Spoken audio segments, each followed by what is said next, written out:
who was never meant to stay.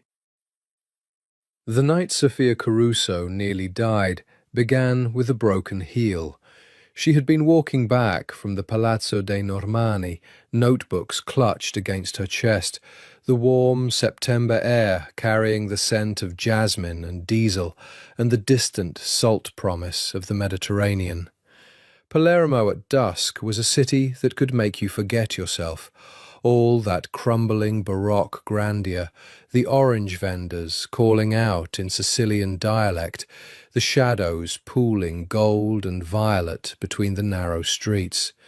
Sofia had been in the city for 3 weeks now, and she still hadn't gotten used to it, still caught herself stopping mid-stride to tilt her face toward some ancient stone archway, some bougainvillea bleeding crimson over a balcony rail, and think, This is why I said yes. The humanitarian training program through her hospital in Boston had seemed straightforward enough on paper. 6 weeks embedded with a local medical cooperative in Palermo, learning field triage and mass casualty protocols, then home. Her colleagues had called it a vacation dressed up as work. Her mother had called it madness.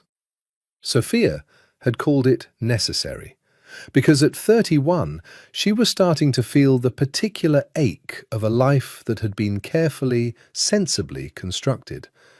And careful and sensible were beginning to feel like synonyms for small. So she had said yes to Palermo. She had said yes to the peeling apartment on Via Maqueda with its unreliable hot water and its spectacular view of the rooftops. She had said yes to the long afternoons at the cooperative clinic, to the espresso that arrived at breakfast already threatening to dismantle her nervous system, to the stray cats that colonized the building's courtyard and regarded her with the particular disdain of creatures who owed nothing to anyone. She had not said yes to the broken heel which snapped away from her left shoe with a crack like a gunshot just as she turned down Via dell'Incoronazione. She stumbled, caught herself against the wall of a narrow alley, looked down at the orphaned heel still lying on the cobblestones 3 steps back, and said something in English that would have surprised the nuns at the Catholic school she'd attended for 8 years. She was still fishing the heel out from between the cobblestones because she was constitutionally unable to simply abandon things, when she heard the sound from the courtyard beyond the arched gate to her left. A wet, ragged sound. Not a voice exactly, more like a man trying to breathe through something that had gotten in the way of breathing. Sofia went still. She was a nurse. She had been a nurse for 9 years, in emergency departments and field hospitals and community clinics, and one thing that 9 years of nursing teaches you is to categorize sounds the way other people categorize weather. Instinctively, constantly, with a professional part of your mind that never entirely went off duty. The sound she was hearing now registered in that part of her mind as respiratory distress, possible obstruction, possible chemical, possible cardiac event, needs assessment immediately. The rest of her mind said, This is Sicily. This is a dark alley. This is not your business. She pushed open the gate.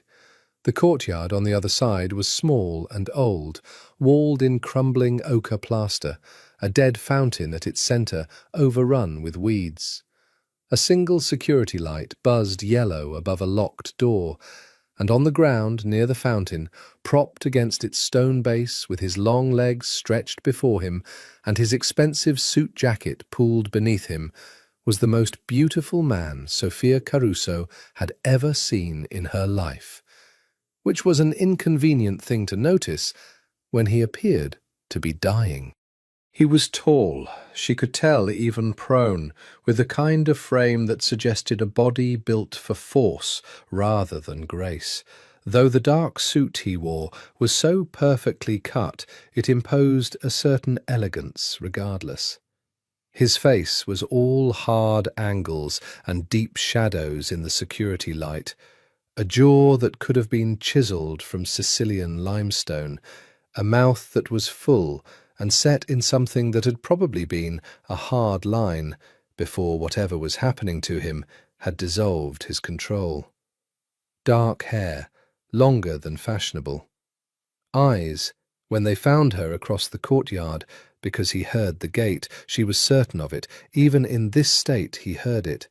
Eyes so dark they were nearly black, and burning with something that was not quite fear and not quite anger, and was entirely, absolutely directed at her. Around him she registered 2 men, both unconscious on the flagstones, both in suits that matched his, both breathing.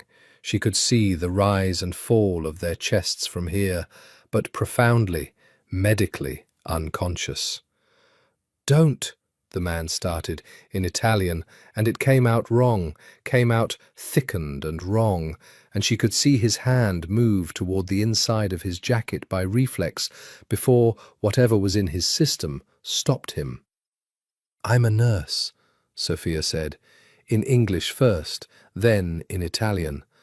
"Sono infermiera," because her Italian was functional, if not fluid, constructed from 6 months of evening classes and 3 weeks of Sicilian immersion, and it seemed important to establish this fact before he used whatever was in that jacket on her.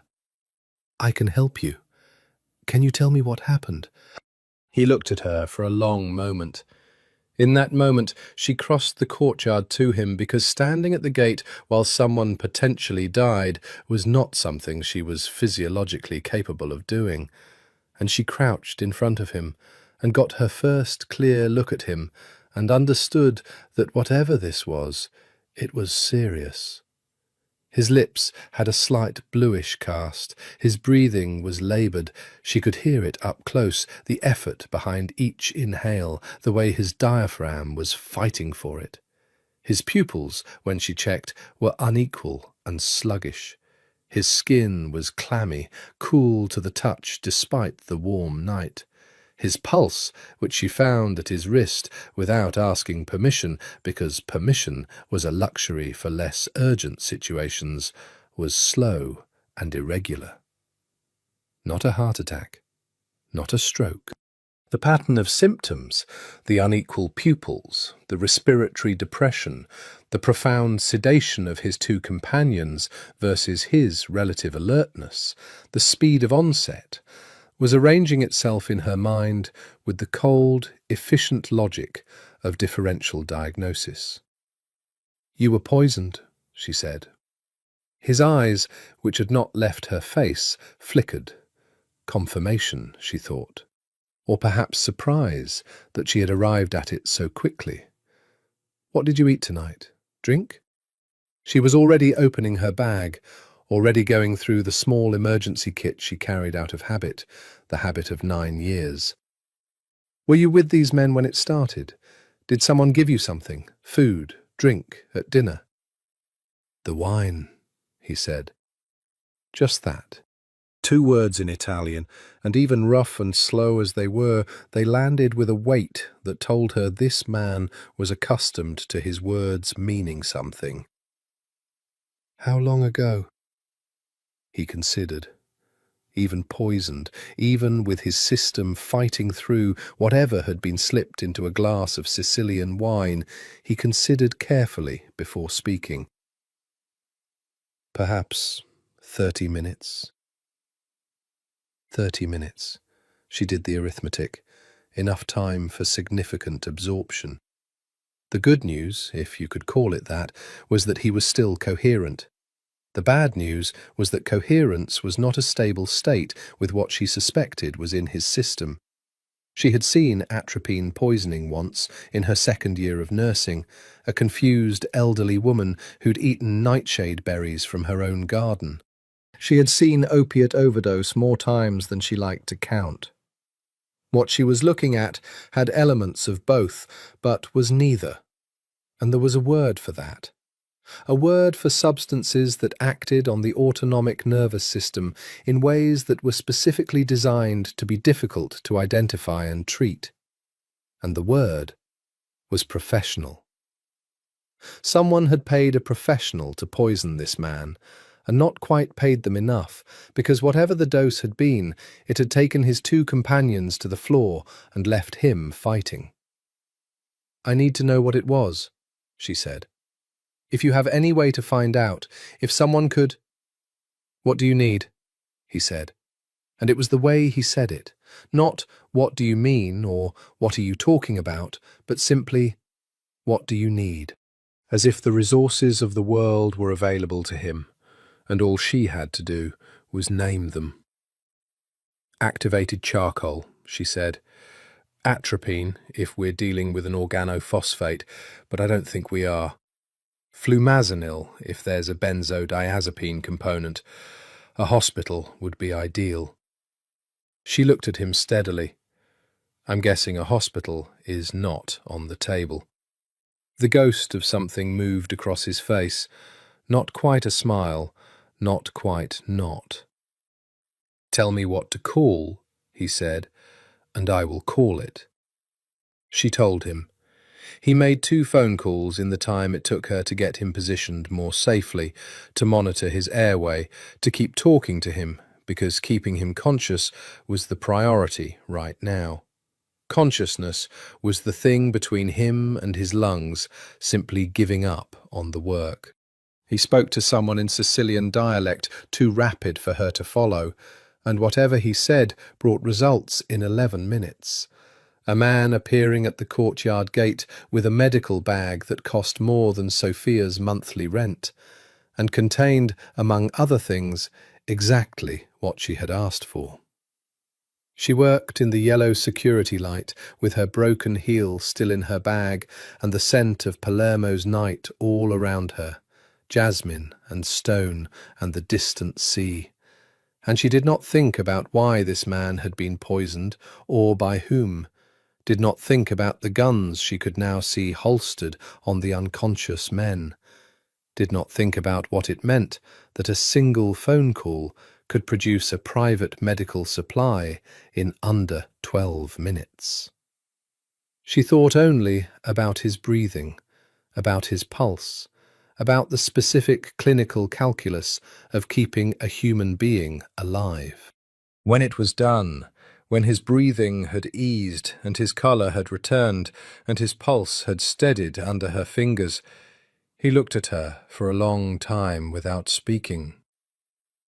Then he said, in English this time, perfect English, with the faintest Italian accent, "Your name." Not "what is your name?" Not a question at all. "Sophia," she said. "Sophia Caruso." "Dante Ricci," he said. She didn't know the name then. She would learn it later, would learn what it meant, what weight it carried in Sicily and beyond Sicily, how many men had heard it in the last moments of their lives. But in that yellow-lit courtyard, with his pulse steady under her fingers and the broken heel of her shoe in her bag, she learned only the name, and it settled in her chest like a stone dropping into deep water. "You saved my life," he said. "I kept you alive long enough to save your own," she said. "You should see a proper doctor." "I have proper doctors." "Then call one of them." "I already have." He looked at her with those dark, burning eyes. "And I will need to ask something of you, Sophia Caruso, that you will not want to give me." She should have run, she thought later. She should have stood up with her broken shoe and her notebooks and her carefully sensible life, and she should have run. Instead, she stayed very still and waited to hear what it was. They brought her in a car with tinted windows that smelled of leather and money. She hadn't agreed precisely, But she also hadn't been given the architecture for disagreement, not in the way that involved raised voices or explicit coercion, not in the way she could have pointed to later and called force. What Dante Ricci had done in that courtyard, in that quiet voice, still roughened by poison and effort, was simply explain the geometry of the situation. She had seen his face in a context that was not meant for witnesses. She knew his name now, and names were dangerous things when attached to dangerous knowledge. He was, he said, not a man with the luxury of trusting strangers, and so she would need to come with him for a time while he determined what was to be done. While he determined what was to be done, as if she were a problem to be solved, as if she were an item on a list. Sophia had looked at him for a long moment. His colour had returned by then, the bluish cast gone from his lips, his breathing regular and unlaboured.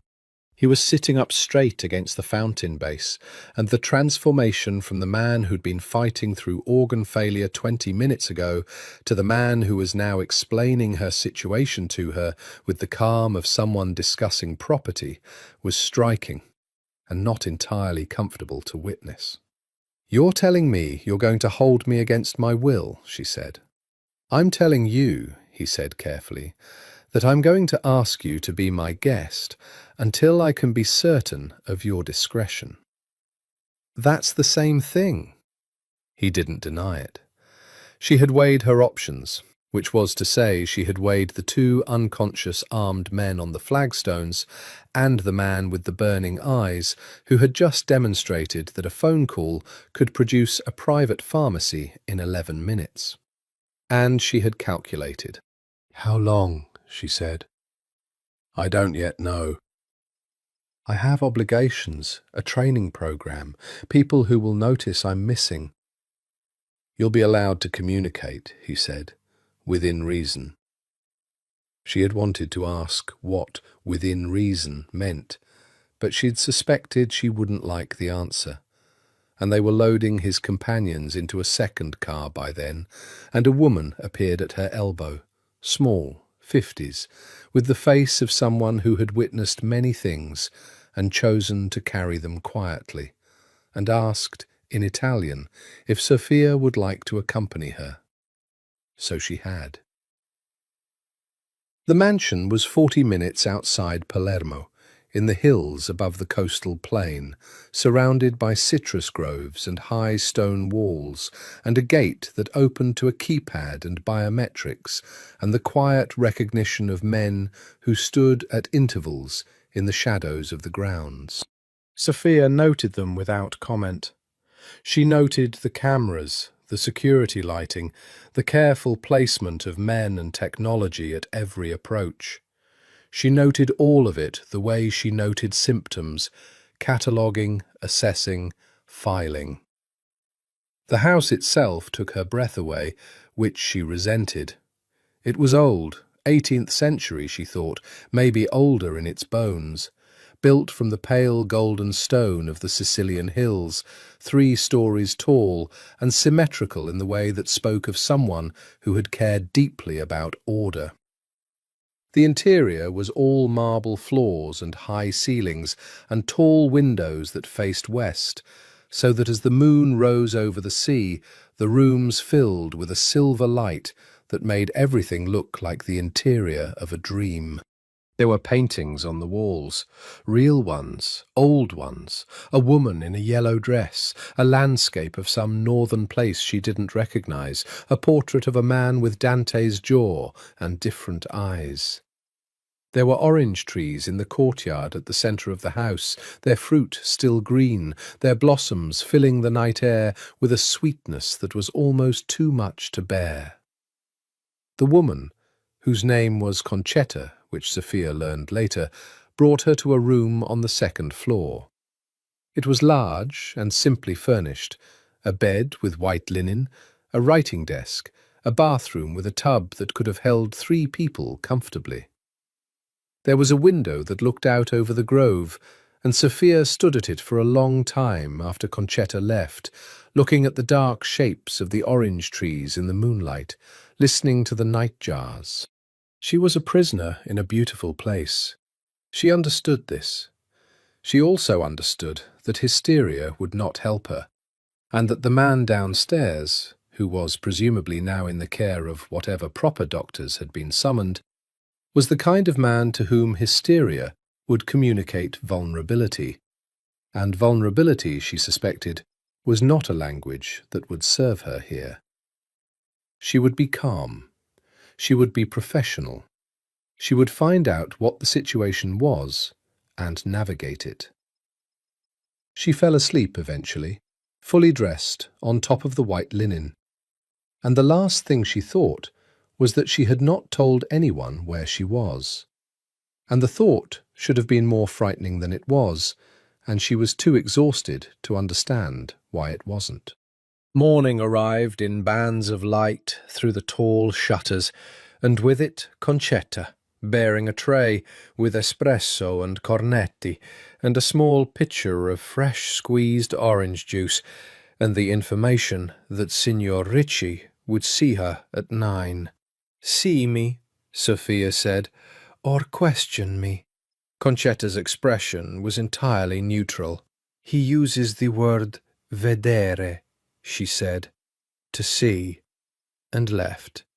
At 9, Sophia was shown to a room on the ground floor that was clearly an office, bookshelves floor to ceiling, a desk large enough to land a helicopter on, maps on one wall marked in a language of symbols she didn't speak.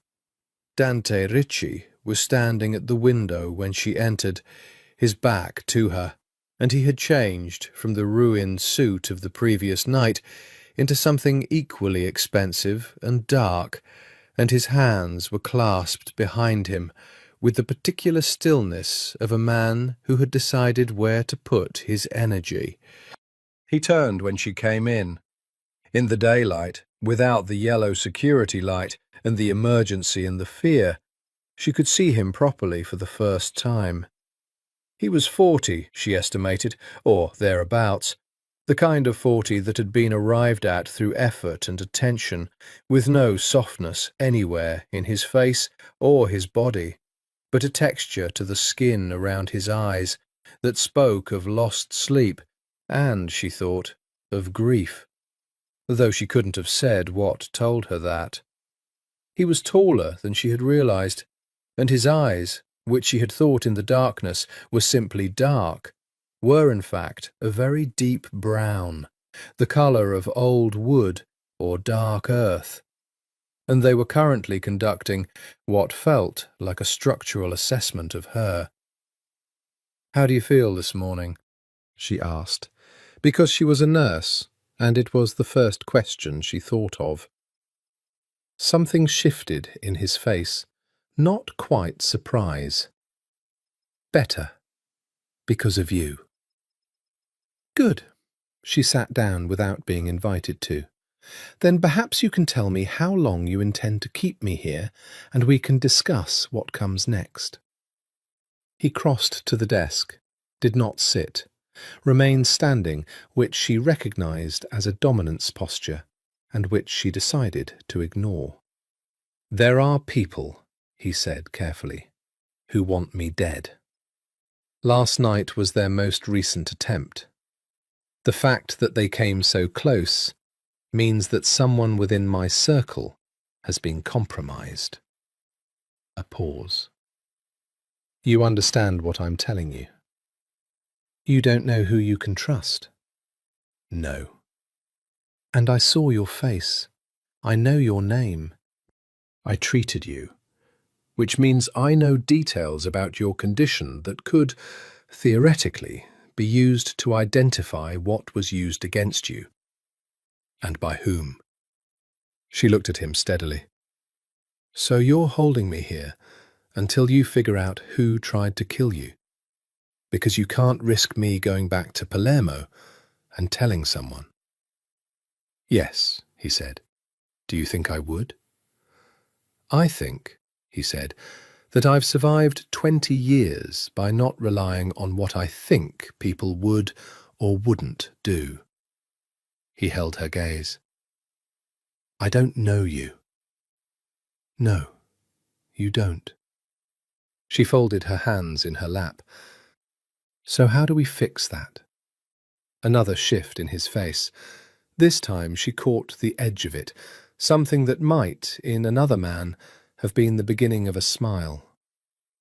That, he said, is what I'd like to discuss, he told her, in the careful, measured language of a man who had long practice in revealing exactly as much as was strategically necessary, the shape of his situation. Not the details, not yet, but the shape. That he was the head of a family that had held power in Sicily for 3 generations. That power at this level and of this nature was never entirely safe.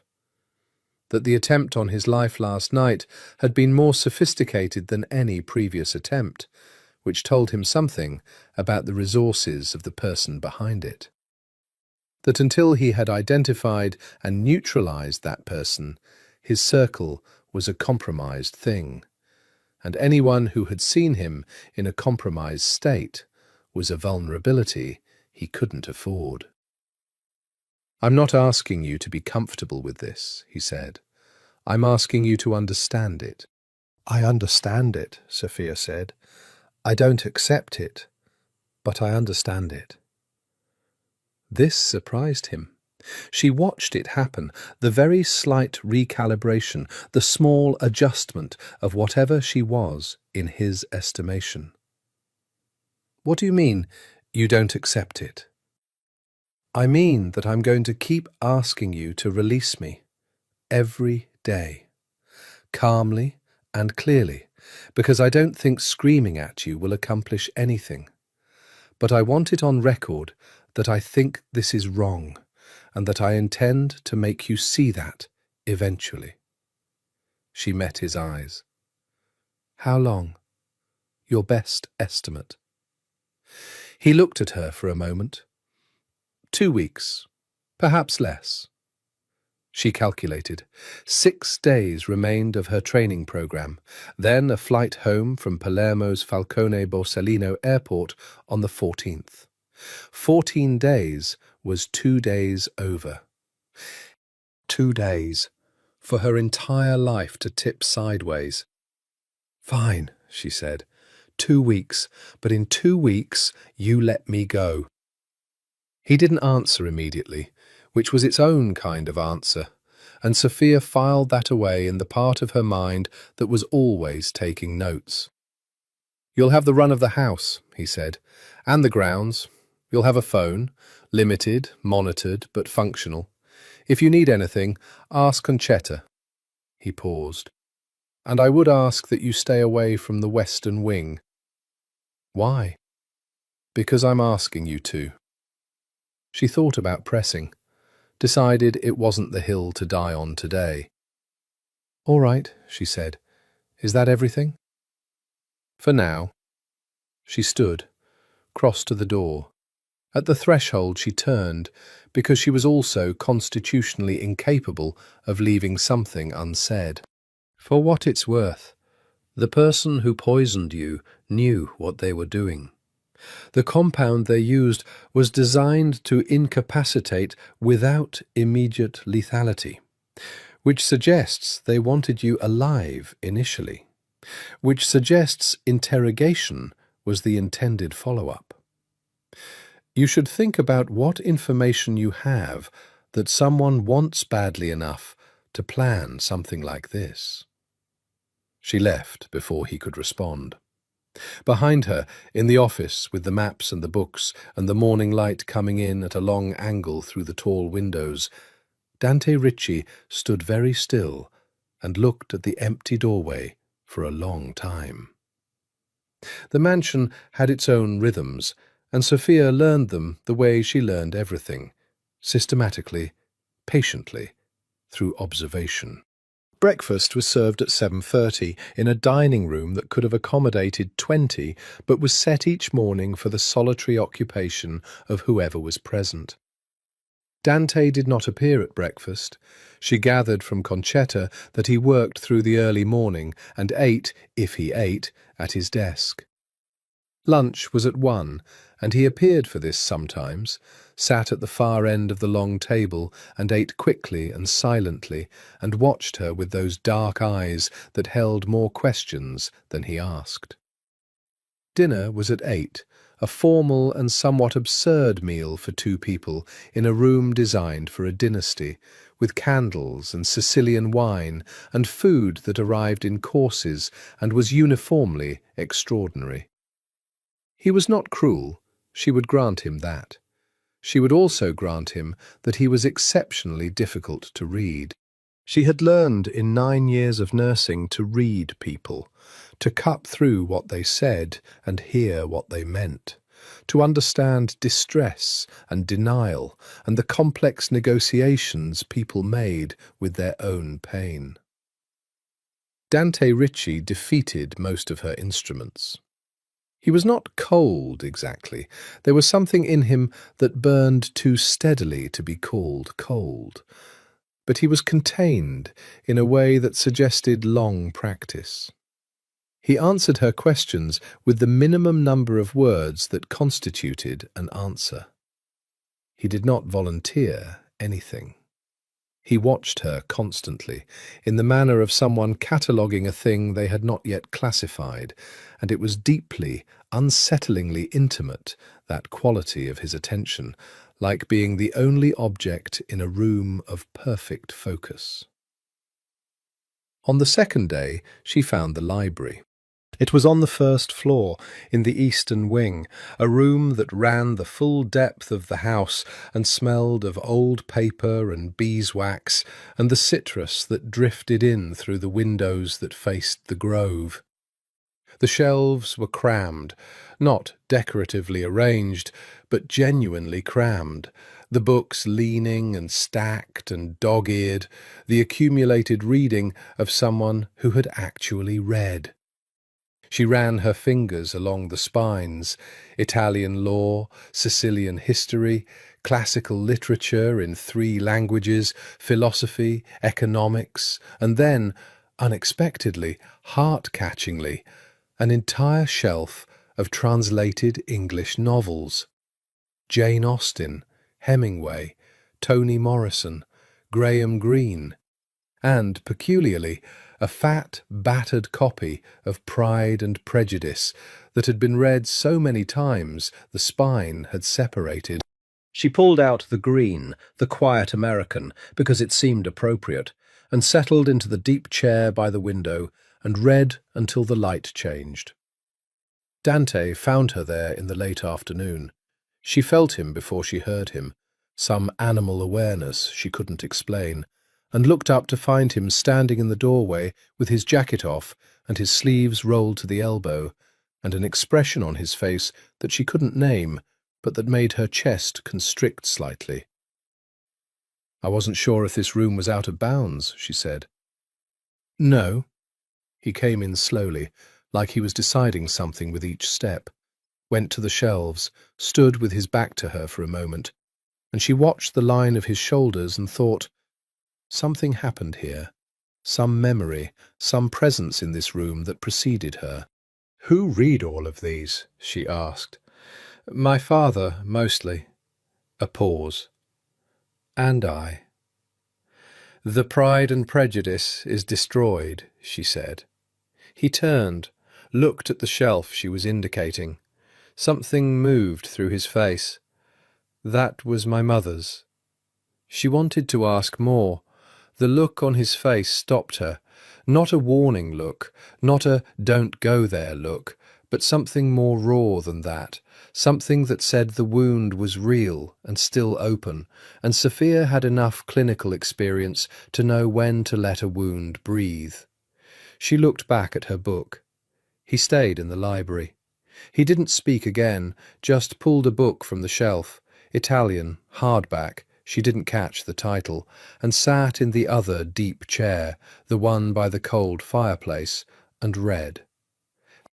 And for an hour they sat in the old library, with the citrus groves outside and the Sicilian afternoon going golden and bronze around them. And they read in the same room, and it was the most domestic and unlikely thing Sophia had experienced since she arrived in Sicily, and possibly in several years before that. She asked Concetta about him on the third day, casually, over the shared task of sorting herbs in the kitchen garden, rosemary and sage, and something purple she couldn't identify that Concetta called Melissa. "He grew up here?" Sophia asked, because she wanted to ask about his family, but didn't want to alarm the woman with directness.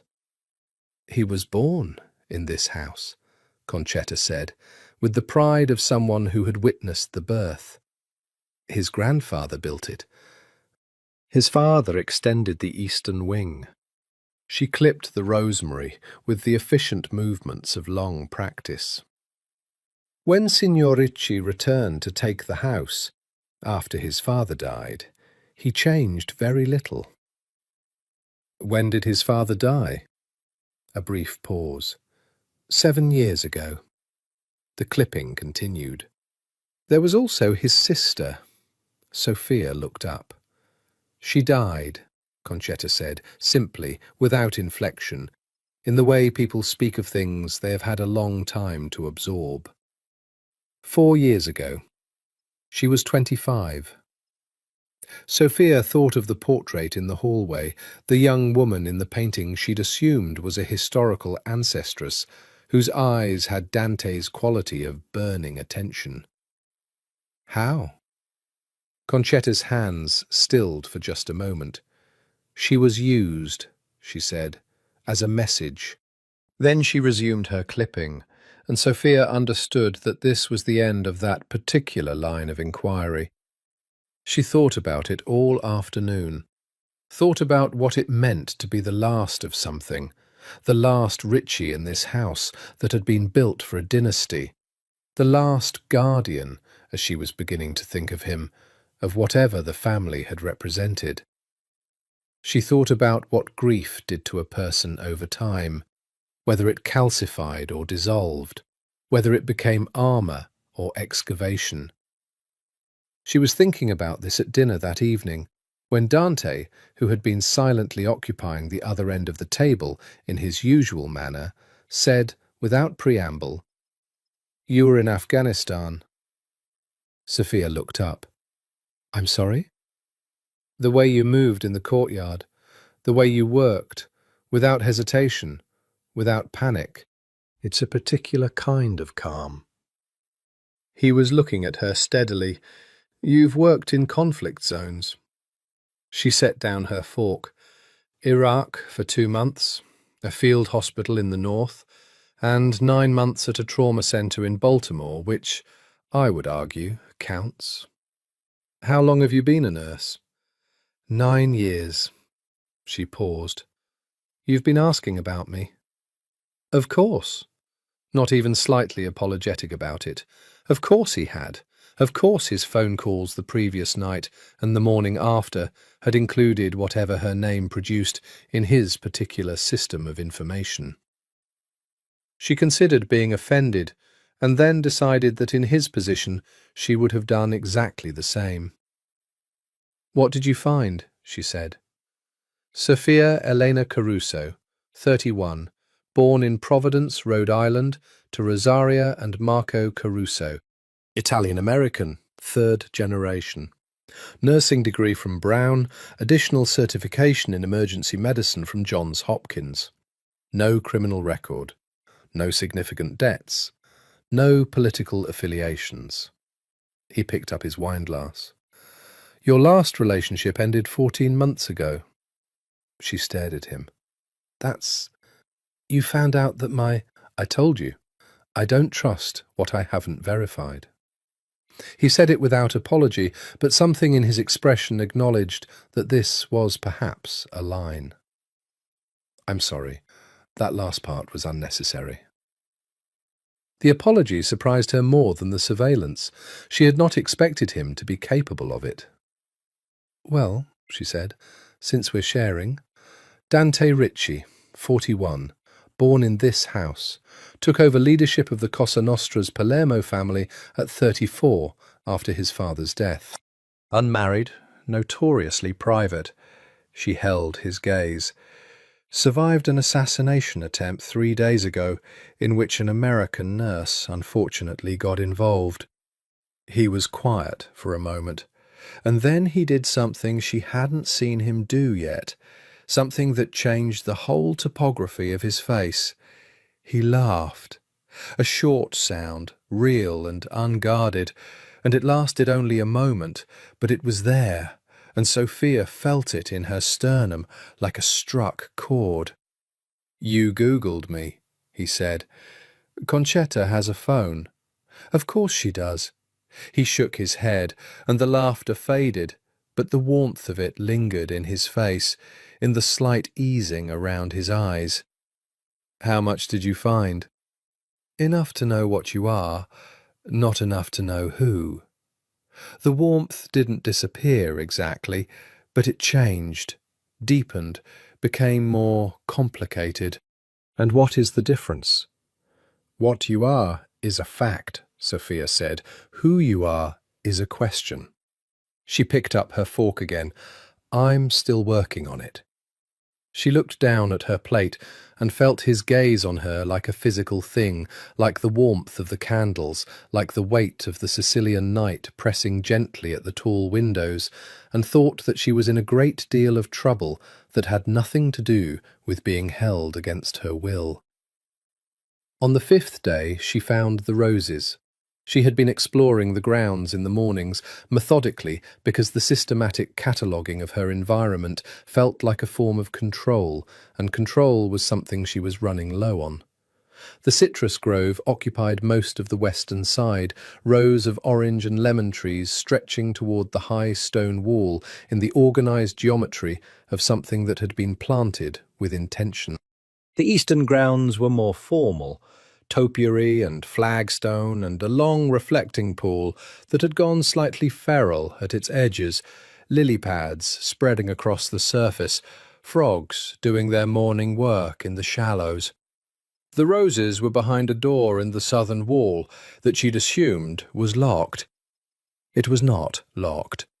It opened onto a walled garden that had been invisible from outside, a space roughly 30 feet by 40, protected on all sides by high old stone, and on the south by the hillside itself. And within it, in a state that was somewhere between wild and tended once, long ago, and then loved from a distance, while the love itself remained, were roses. Dozens of them. Hundreds, perhaps. Every colour she could name and colours she couldn't, climbing the walls and sprawling across the flagstones and arching over the rusted iron frame of a pergola in the garden's centre. Deep red and pale cream and coral and the pink of a shell held up to light, and the white of something that had never decided to be anything but itself. The scent was extraordinary.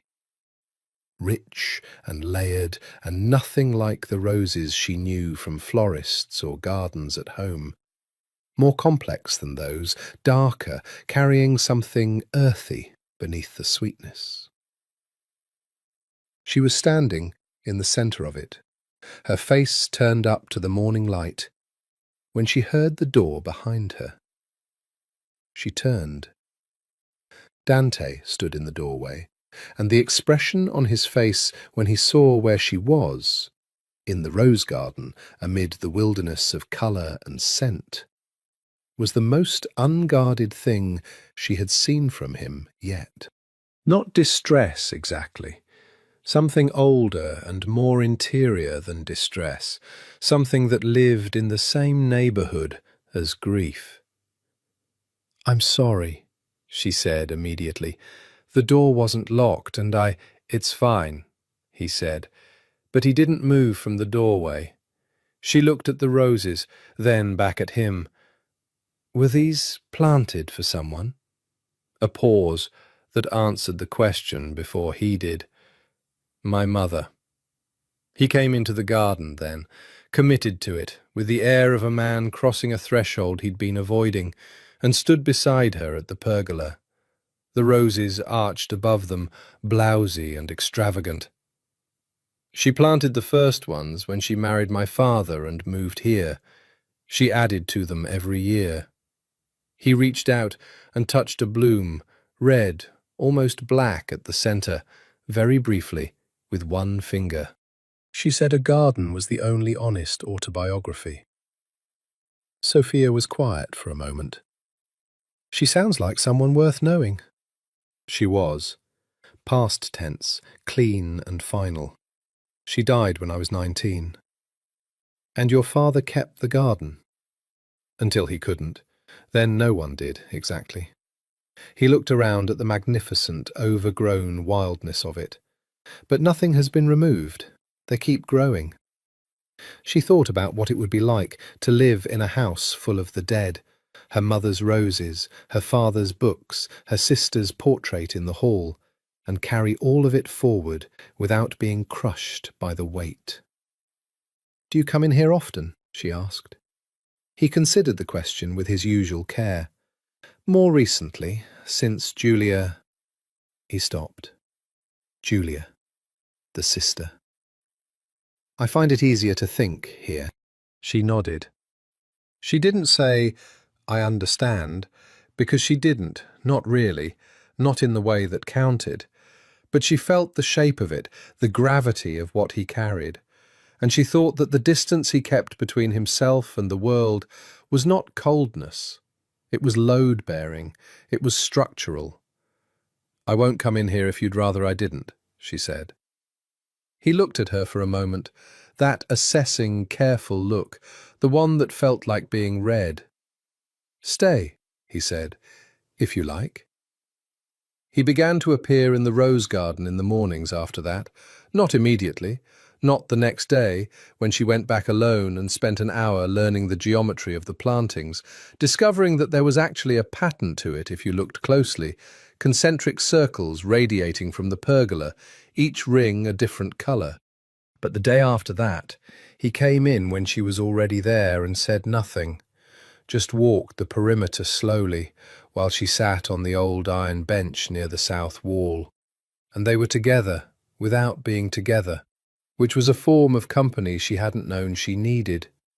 They began to talk, not about the situation, not about poison or power, or the fact that she was here against her will, but about other things, the small and large things that people talk about when they are thrown together by circumstance and discover, against all expectation, that they have words for each other.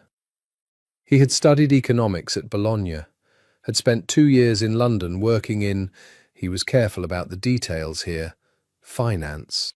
Had come home at 30 to help his father, and had stayed because Sicily pulled at him in a way that London never had, even when staying was difficult, even when difficult was a profound understatement.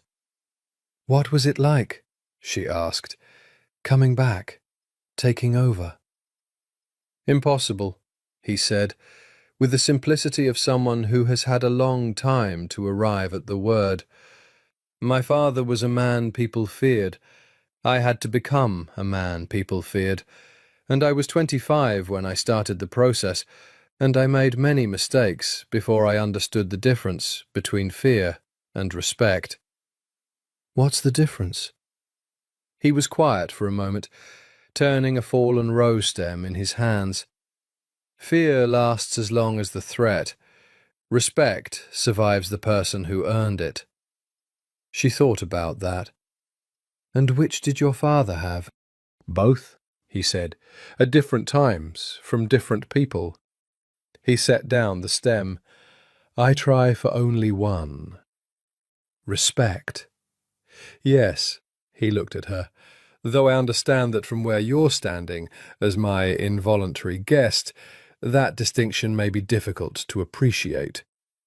You're not wrong about that, she said, but she said it without bitterness, because she was discovering that bitterness required a kind of sustained antagonism she couldn't entirely maintain in his presence, and she found this simultaneously reassuring and alarming.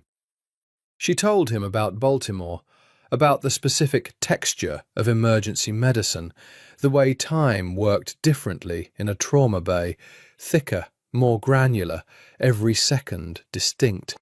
About Iraq and the particular silence of a field hospital in the night, the stars visible through the tent flap, the sounds that came in from outside that you learned to stop categorizing after a while. "Were you afraid?" he asked. "Yes, constantly." "But fear is information," she said. "It tells you what to pay attention to." He looked at her steadily. "I think you may be the bravest person who has ever been in this garden." She laughed, and the sound surprised her. She hadn't expected it to come out so freely, so naturally. "I'm not brave. I'm just bad at stopping." "That," he said quietly, looking back at the roses, "is the definition of brave." On the 7th day, someone tried to kill him again. Sophia was in the library when she heard it. Not the shot itself, which came from the eastern perimeter and was a single, clean sound that the hills returned as a murmur, but the aftermath. The sudden, purposeful movement of men through the hallways, the controlled urgency of voices communicating in Sicilian dialect through earpieces, the change in the pressure of the house itself, that particular shift in atmosphere that meant the world outside had intruded and everything was calibrating to a new threat. She went to the hallway, and Concetta appeared immediately, with the expression of someone who had lived through many emergencies and had learned not to run. "Stay in your room," Concetta said. "Is he? Stay in your room, please." And then, reading whatever was in Sophia's face, "He is not hurt." "Sniper, eastern wall. Our men are dealing with it." Sophia went to her room, sat on the edge of the bed, listened to the sounds of the house reorganizing itself around a threat, and thought, this is what his life is. Not this house, not the roses, not the library and the long dinners and the mornings in the garden. This is the infrastructure beneath everything else. He came to her room 2 hours later. She was still sitting on the bed. She'd tried to read and given up, and he knocked, which she hadn't expected, and came in when she said yes, and he looked the way she imagined a man looked after 2 hours of what had clearly been a significant operational response, controlled, precise, and carrying something tight in the set of his jaw. "You're all right," she said. "I am. They told me sniper, eastern wall." She looked at him. "Do you know who?" He crossed the room and stood at the window with his back to her, and the moonlight made him look like the portrait in the hallway, the same quality of weight, the same refusal of ease. "I have a suspicion." "The same person who poisoned you?" "Yes." She waited. "They missed," he said quietly. "The angle was wrong. My second moved me in time." He paused. "Marco has been with me for 12 years. She understood what he wasn't saying. In a circle where someone was compromised, Marco was still Marco. The relief of that was audible even through his control. "Come, sit down," she said. He turned, looked at her. "You've just been shot at," she said patiently. "You should sit down. Your cortisol is spiking. Your hands are probably steadier than they should be, which means your body is managing the adrenaline and will crash later. And you're standing at the window, which is a tactically poor choice given the evening's events." The look on his face was extraordinary. She thought, no one talks to him like this. No one tells him to sit down. He sat down. Not on the chair by the window. He sat at the foot of her bed, leaving a careful distance between them, and the intimacy of it was so quiet and so complicated that Sophia simply let it be what it was, rather than trying to name it. "Tell me about your training program," he said. "What you were supposed to be doing this week." She understood immediately what he was doing. The same technique she used with patients in shock, the redirection to the ordinary, the anchor of mundane detail. She let him use it.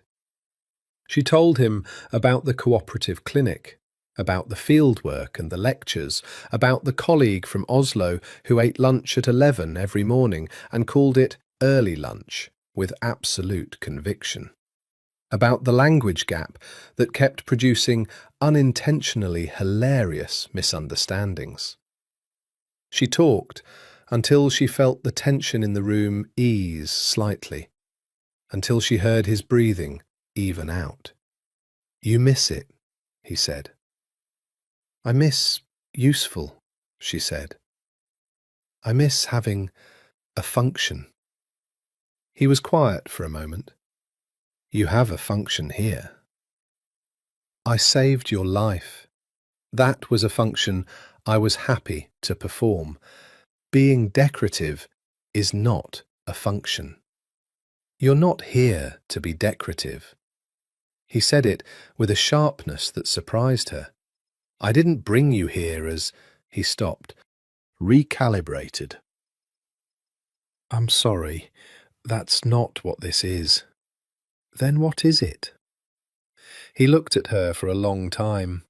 In the quiet of her room, with the moonlight through the shutters casting bars of light across the floor, he looked at her with those dark eyes that held too many things for her to catalogue, and he said, "I'm not sure I know any more." She held his gaze.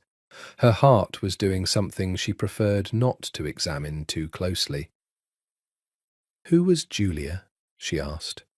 A pivot, deliberate, necessary. His jaw tightened, but he didn't shut her out. That was the thing she was learning about him. He decided what to let in and what to keep out, and once he'd decided, the decision held. "My sister. Younger by 6 years. She was—" He searched for it. "She was the part of this family that wasn't this. That wasn't any of what this is. She wanted to be a painter. She lived in Rome. He stopped again. "She was used to send me a message by a man who wanted my position, and I destroyed that man utterly. And she is still dead." Sophia didn't say she was sorry. Sorry was too small and too distant for what he was describing. She said, "Tell me what she was like." And the thing that happened to his face then, the careful, contained, load-bearing armour of it, shifted just enough for her to see what was underneath. It was terrible and beautiful, that glimpse, the way all genuine grief is when it finally surfaces. He told her about Julia. On the 9th day, she lost her temper. It had been building, she supposed, the particular pressure of confinement, of controlled communication, of being permitted a monitored phone call to her program supervisor in which she recited the story they'd agreed upon, a family emergency, a distant aunt in the Sicilian interior, so sorry for the disruption, she would return in a few days, and listened to the concern in Dr. Ferrara's voice, and had to keep her own voice steady through the lie, which felt like holding her breath under water. She had also received a text from her mother that morning. "Haven't heard from you in 4 days, Sophia. Just text me back so I know you're alive." Which she was, technically, and which was a distinction she had to remind herself of, because everything about her mother's message tasted like guilt. She texted back, "I'm fine, Mama. Busy with the program. I'll call Sunday." Then she went looking for Dante, because she needed to say something difficult, and she needed to say it before the pressure of it became explosive. She found him in the room she was not supposed to enter. She had not planned this. The western wing's door was usually closed, and she had respected that, had catalogued it as a boundary and honoured it, because she was a professional and she understood boundaries. But today the door was open, and she walked through it without entirely thinking, and found herself in a room that stopped her completely. It was large, and it was clearly a working room of some kind, not an office like the ground floor one, but something more operational, with screens on the wall showing security feeds, and what appeared to be a live map of Palermo, marked with locations she couldn't interpret, and a long table covered in documents and photographs. Several men were in the room, men she'd seen on the grounds, Marco among them, and every one of them went still when she entered. And the stillness had a particular quality to it, the quality of people who had never expected this specific scenario. Dante was at the table. He looked up and saw her, and something moved through his face that was too quick for her to catch. Sophia. Quiet. Warning. "I'm sorry," she said. "The door was open. She looked around the room, at the photographs on the table, the ones she was now close enough to see.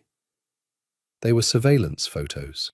Men in restaurants, men getting into cars, men standing outside buildings she didn't recognize. And in the center of the table, a photograph of her. Her. Taken on a street in Palermo 3 weeks ago. Before any of this, before the broken heel, before the courtyard, before any of it. She looked at Dante. He said something to his men, a brief phrase in dialect, and they filed out. Only Marco remained, standing near the door with his arms folded and his eyes professionally blank. "You were watching me before the courtyard," she said. He didn't deny it. "No. That photograph is from a general surveillance sweep. We were monitoring an area, not you specifically." He held her gaze. "You were incidental. And yet here we are." She felt the anger arrive properly then, not the hot, reactive kind, but the cold, clear kind that she'd learned to watch for in herself, because when she got like this, she was capable of saying things that were entirely true and completely irrevocable. "You're keeping my family in the dark. You're keeping my colleagues in the dark. You have a photograph of me from before I even knew you existed, and you're asking me to, what? Trust you? Accept the situation? I'm asking you to be patient." Patient. The word came out with a precision she didn't entirely intend. "I've been in your house for 9 days, Dante. I've been patient. I've been understanding. I've tried very hard to see your situation as you've presented it, because I believe that's fair, and I don't want to be the kind of person who can't see past their own resentment." She crossed her arms. "But I have a mother who is worried about me. I have a life in Boston. I have a return flight that is now," she did the math, 5 days away, which means if I'm not on it, I'll need to explain to an airline and probably an embassy what happened, and I don't think that serves either of us. Silence. Marco existed very quietly near the door. Dante put down whatever he had been holding. He came around the table toward her, and she held her ground, which she could tell surprised him. "You're right," he said. This was not what she had expected. "Everything you've said is right," he continued. "I know this. I'm asking you to accept an injustice because the alternative is a risk I don't know how to calculate. He stopped a few feet from her. This close, she could see the lines of fatigue around his eyes, the toll of 9 days of hunting whoever was hunting him, the cost of maintaining control when everything around him was uncertain. "I am trying to move faster. I need you to know that." "I believe you," she said, because she did, and it irritated her that she did. "But believing you doesn't make it easier." "No." He looked at her. Not the assessing look, not the careful, strategic look, but something more direct than those. Something that felt like he was setting down a weight. "Tell me what would help." She thought about it. "Let me work," she said. "I'm not suited for enforced leisure. If there's someone on your staff who needs medical attention, a consultation, anything, let me do something useful. I'll lose my mind otherwise." He was quiet for a moment. Then, "Concetta's husband. He's at the house, retired now, lives in the cottage near the eastern wall. He has a bad hip that 3 different doctors have told him 3 different things about." "That's what I'm here for," she said. "I'll arrange it." She turned to go. At the door, she stopped, because there was one more thing, and it was the kind of thing she wouldn't be able to leave alone. "The photograph," she said without turning around. "The one of me on the table. Did you look at it before the courtyard? Did you know what I looked like before you saw me kneel down next to you?" A pause, long enough to be its own kind of answer. "Yes," he said. She nodded, left without looking back. Later, lying in the dark of her room with the nightjars outside and the scent of the orange grove drifting in through the cracked shutters, she thought about what it meant that he'd kept the photograph on the table. Not filed away, not in a folder, in the centre of the operational map of his world. She thought about it for a long time. Enzo Brancati was 73, formidable in the manner of all men who had once been powerful and had retained the memory of it in their bodies, even as the bodies argued back.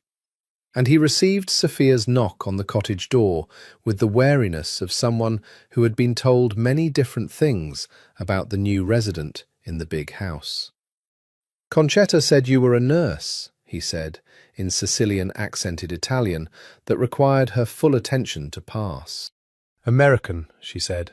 "Emergency medicine. Your hip. Has anyone looked at your gait pattern, not just the imaging?" He blinked. "No."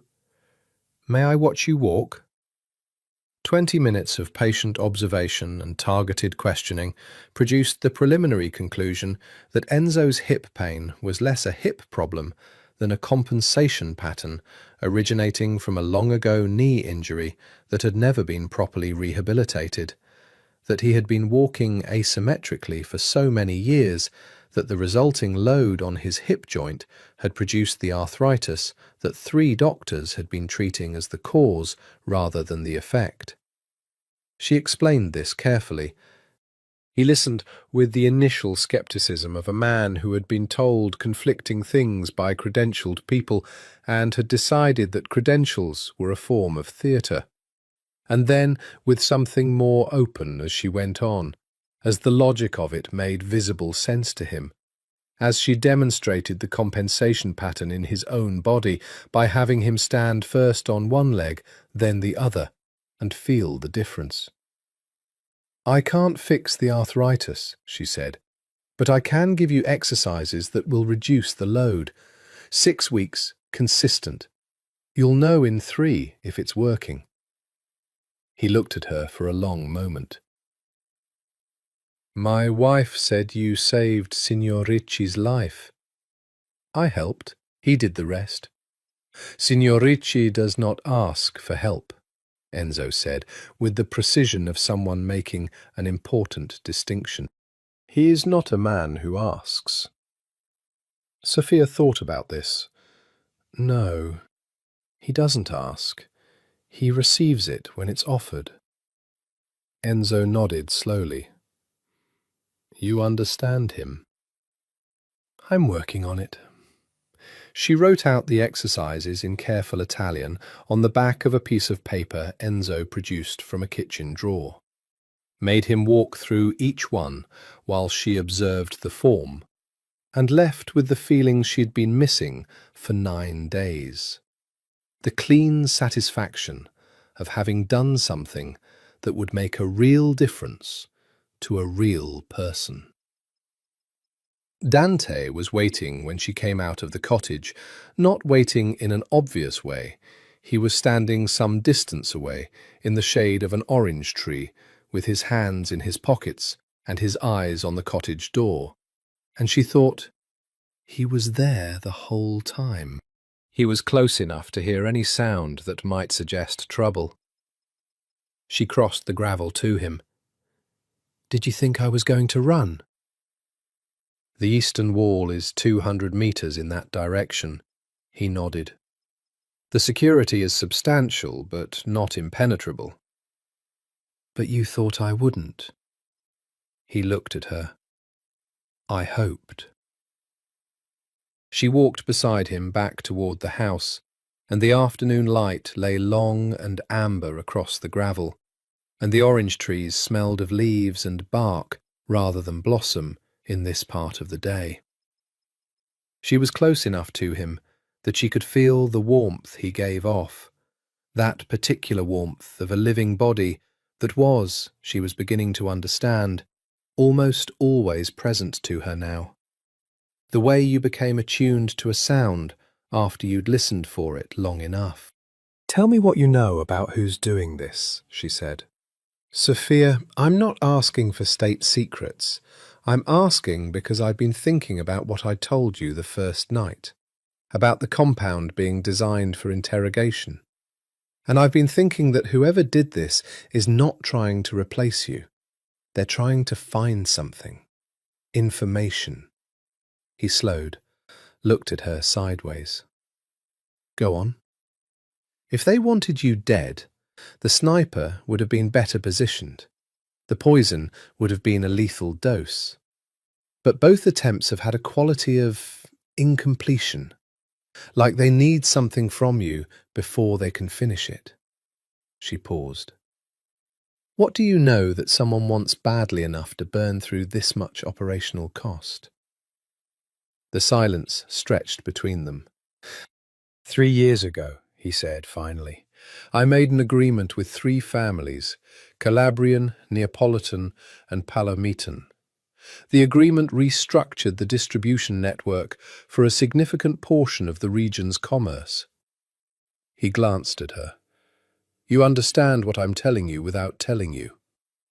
Drug traffic, she said simply. The terms of that agreement were never committed to paper. They exist only in the minds of the 4 principals. He paused. 2 of those principals are now dead. One, a man named Corsetti from Naples, has been making moves that suggest he intends to renegotiate by force. His jaw tightened.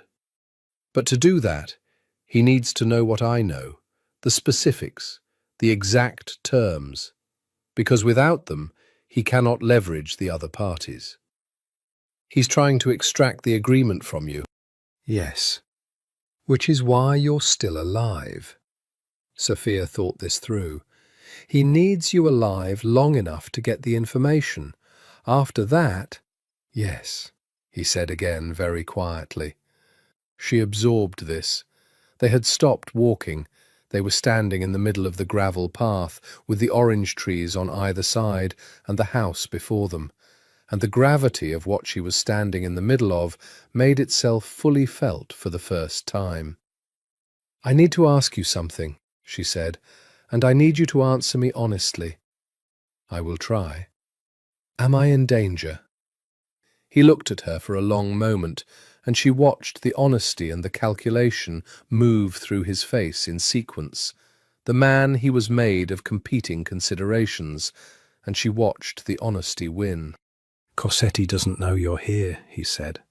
As far as the outside world is concerned, you are at a family emergency in the interior. So no, not directly, not yet. A pause. But I will not tell you that this situation carries no risk. I think you deserve better than that lie.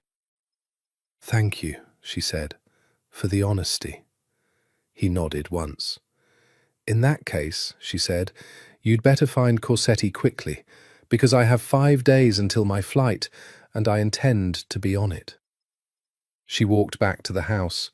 He stayed on the gravel path, watching her go, and she felt his gaze between her shoulder blades, like the warmth she was getting too accustomed to. She woke at 2 in the morning on the 11th day to the sound of a piano. For a moment she lay still in the dark, listening, uncertain if it was a dream. She had been dreaming about the cooperative clinic, about the long, bright corridors and the smell of antiseptic, and the particular satisfaction of things in their right places. But the piano continued, low and searching, coming up through the floors and through the walls, and it was not the music of a dream. She got up and put on the cotton robe Concetta had provided, and followed the sound down the stairs, through the main hall and past the library, to a room she had assumed was another sitting room, a room with tall double doors that stood slightly ajar.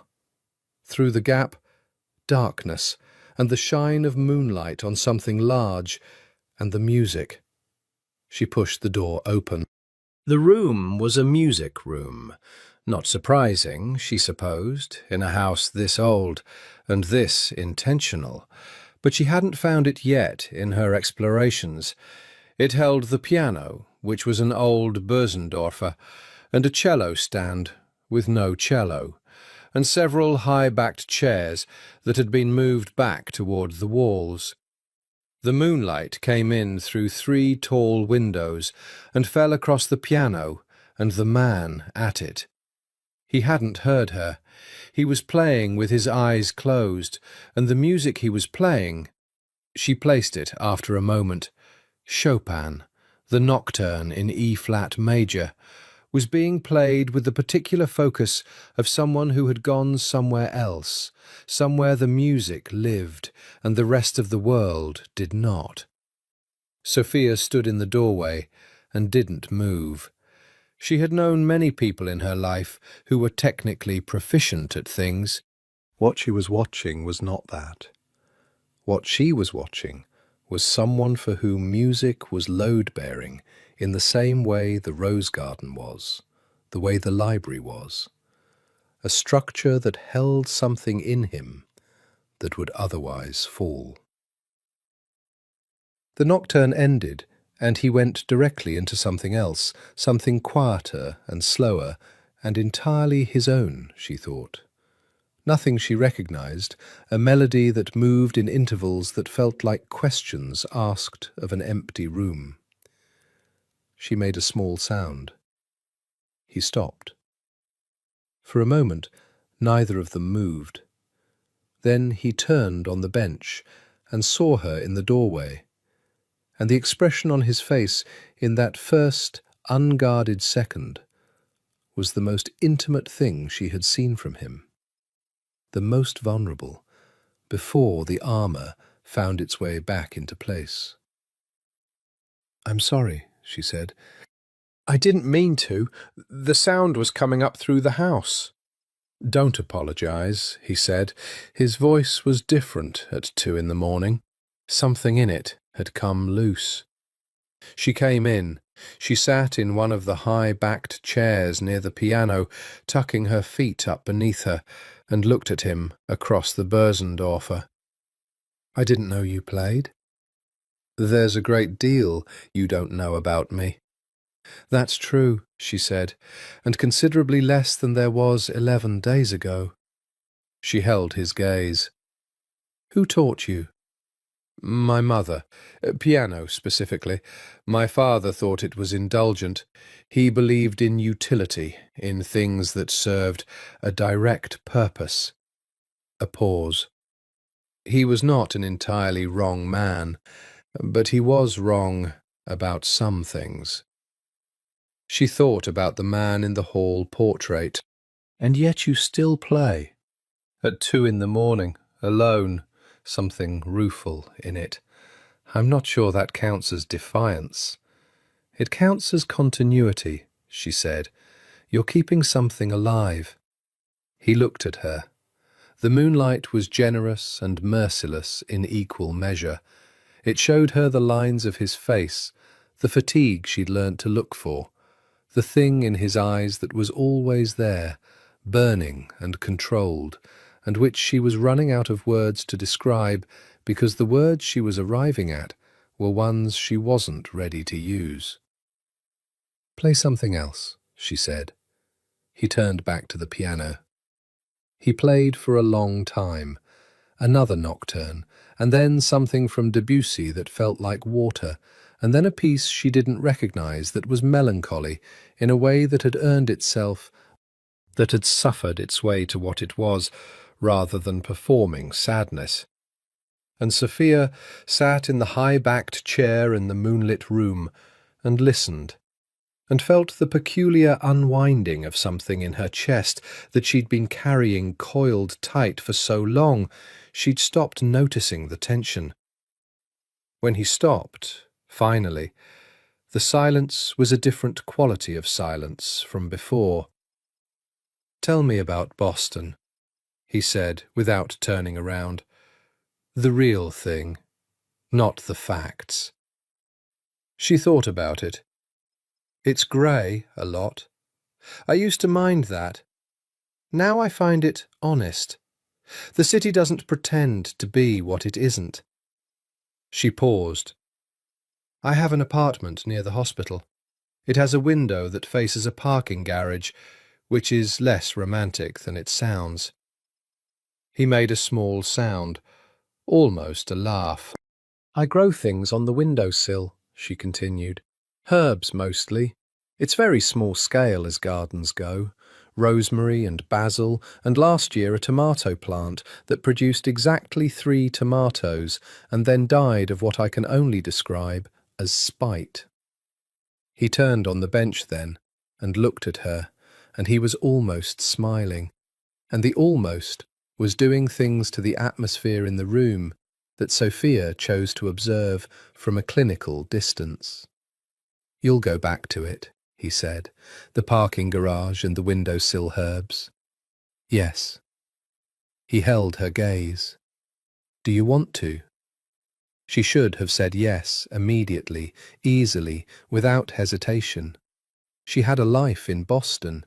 She had her apartment and her hospital and her mother in Providence who called twice a week, and friends from nursing school and a gym membership she used every other morning, the reliable geography of a life she'd built carefully and sensibly.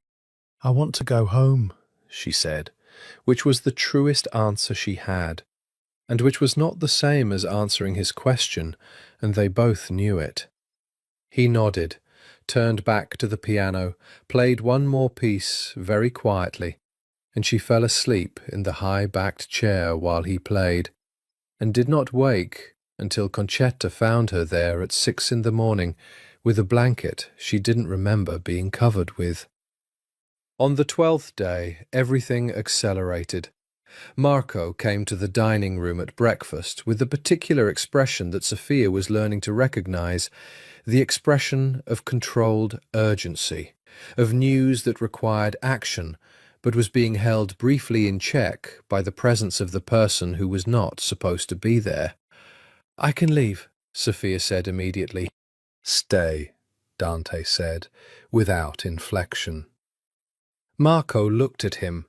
A brief exchange of something wordless passed between them, 12 years of working together compressed into a half-second of eye contact, and then Marco spoke. The man was Corsetti's second, a Neapolitan named Ferrante, who had been identified on a surveillance feed at Palermo's port. He had arrived by private vessel. He was not travelling alone, and this was the information that changed the shape of the room. He had been photographed meeting with a man named Vitale, who was one of Dante's own lieutenants, and who had been in the courtyard the night of the poisoning. Vitale. Sophia watched Dante receive this information, watched the very precise, very contained way it landed in him, like a stone dropping into still water, the surface disturbance minimal, the depth of impact impossible to gauge from the outside. She thought, he suspected it already. She thought, it is a different thing to suspect and to know. Where is Vitale now? Dante said. At his apartment in the city, under observation. Marco paused. He doesn't know we know. Keep it that way. A pause. I want to understand the full arrangement before we move. He looked at Marco steadily. And I want Ferrante's location confirmed before nightfall. Yes. Marco glanced at Sophia once more, then left. The room settled into a silence that had specific weight. How long had Vitale been with you? Sophia asked. 8 years. Dante's voice was exactly level. He was there when my father died. He helped me in the transition. He picked up his espresso, did not drink from it, put it down. He was the one who found Julia. She went very still. Oh. Yes. The word was so controlled, it was almost colourless. Oh. She understood now the particular quality of the betrayal, not just the professional treachery of a man in a position of trust, but something layered and old and intimate beneath it. A man who had stood at her brother's side in the worst moments and had perhaps been building toward this from the very beginning. I'm sorry, she said. He looked up. She never said she was sorry. She'd learned early that sorry was often a way of stepping back from pain rather than toward it, a verbal reflex that provided comfort to the speaker more than the recipient. But this specific sorry, for this specific thing, in this specific moment, was the only available word. He nodded once. It landed differently than if he'd dismissed it. What happens now? She asked. Now, he said, I let Corsetti believe his move is working. I let Ferrante and Vitale think they have more time. He finally picked up the espresso and this time drank it. And in 24 hours, I finish this. And after that?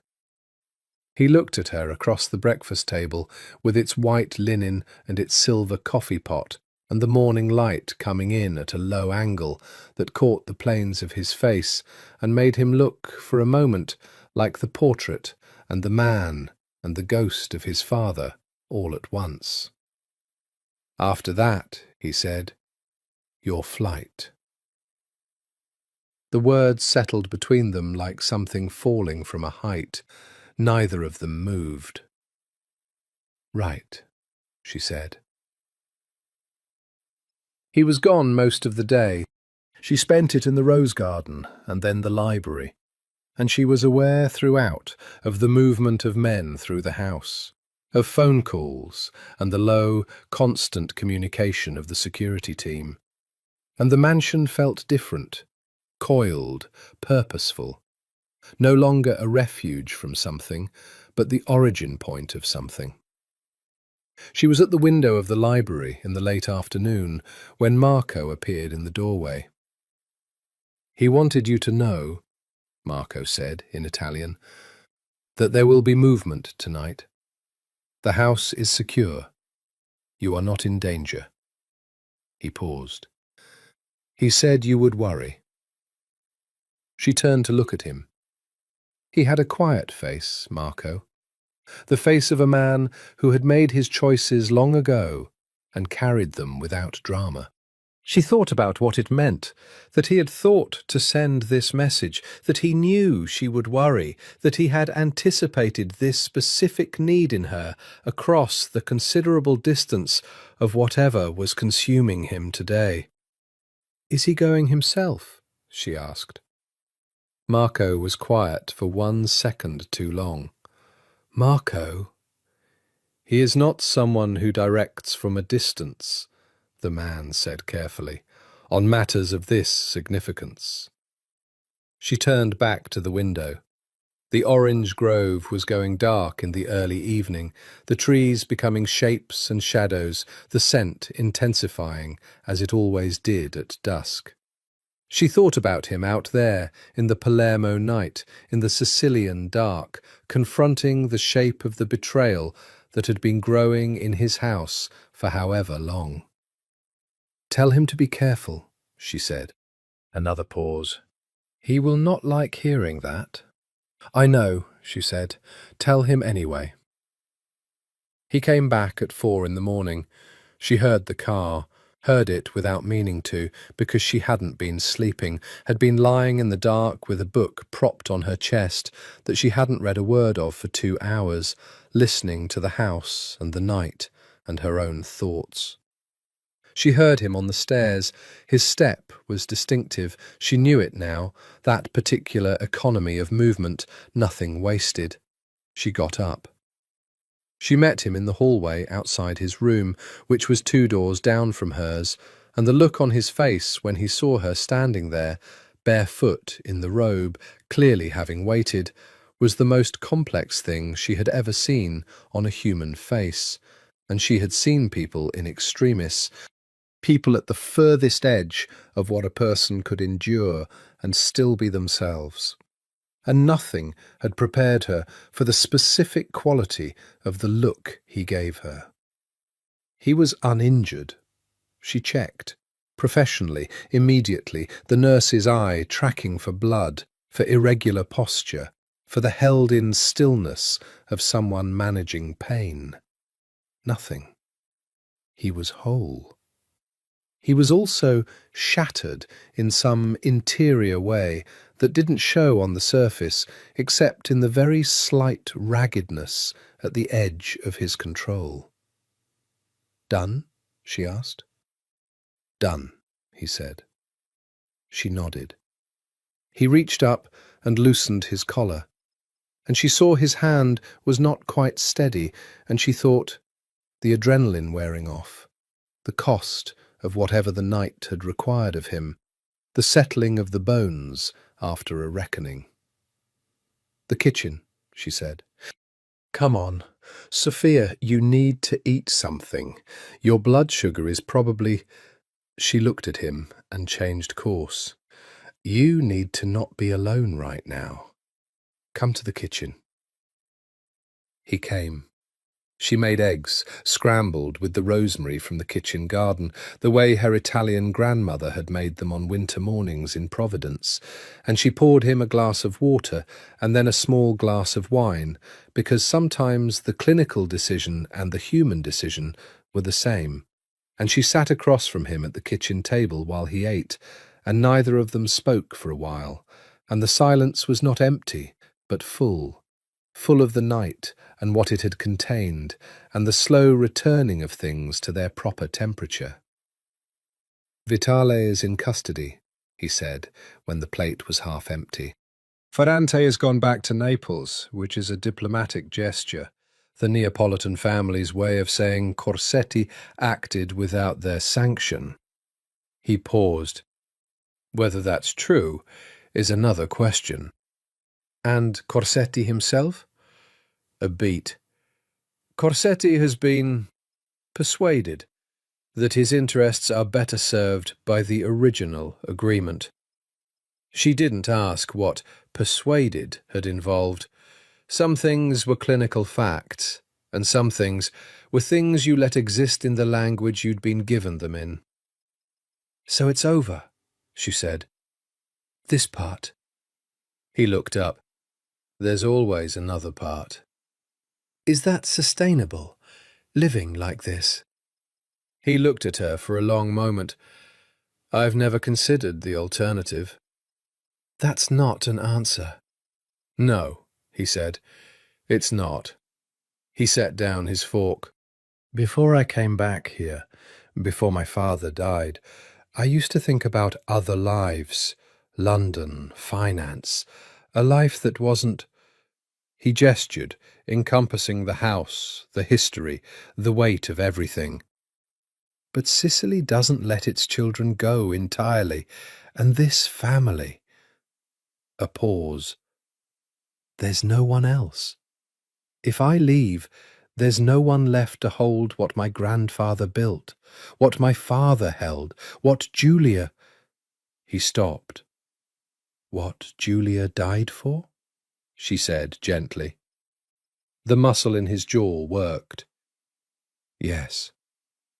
She looked at him across the kitchen table, at this man who was the last of something, who was holding a dying empire together with his bare hands, and his silence, and his rose garden, and his Chopin at 2 a.m, and she felt something shift in her chest that was not clinical and not professional, and was not going to be named tonight, or possibly ever if she had anything to say about it.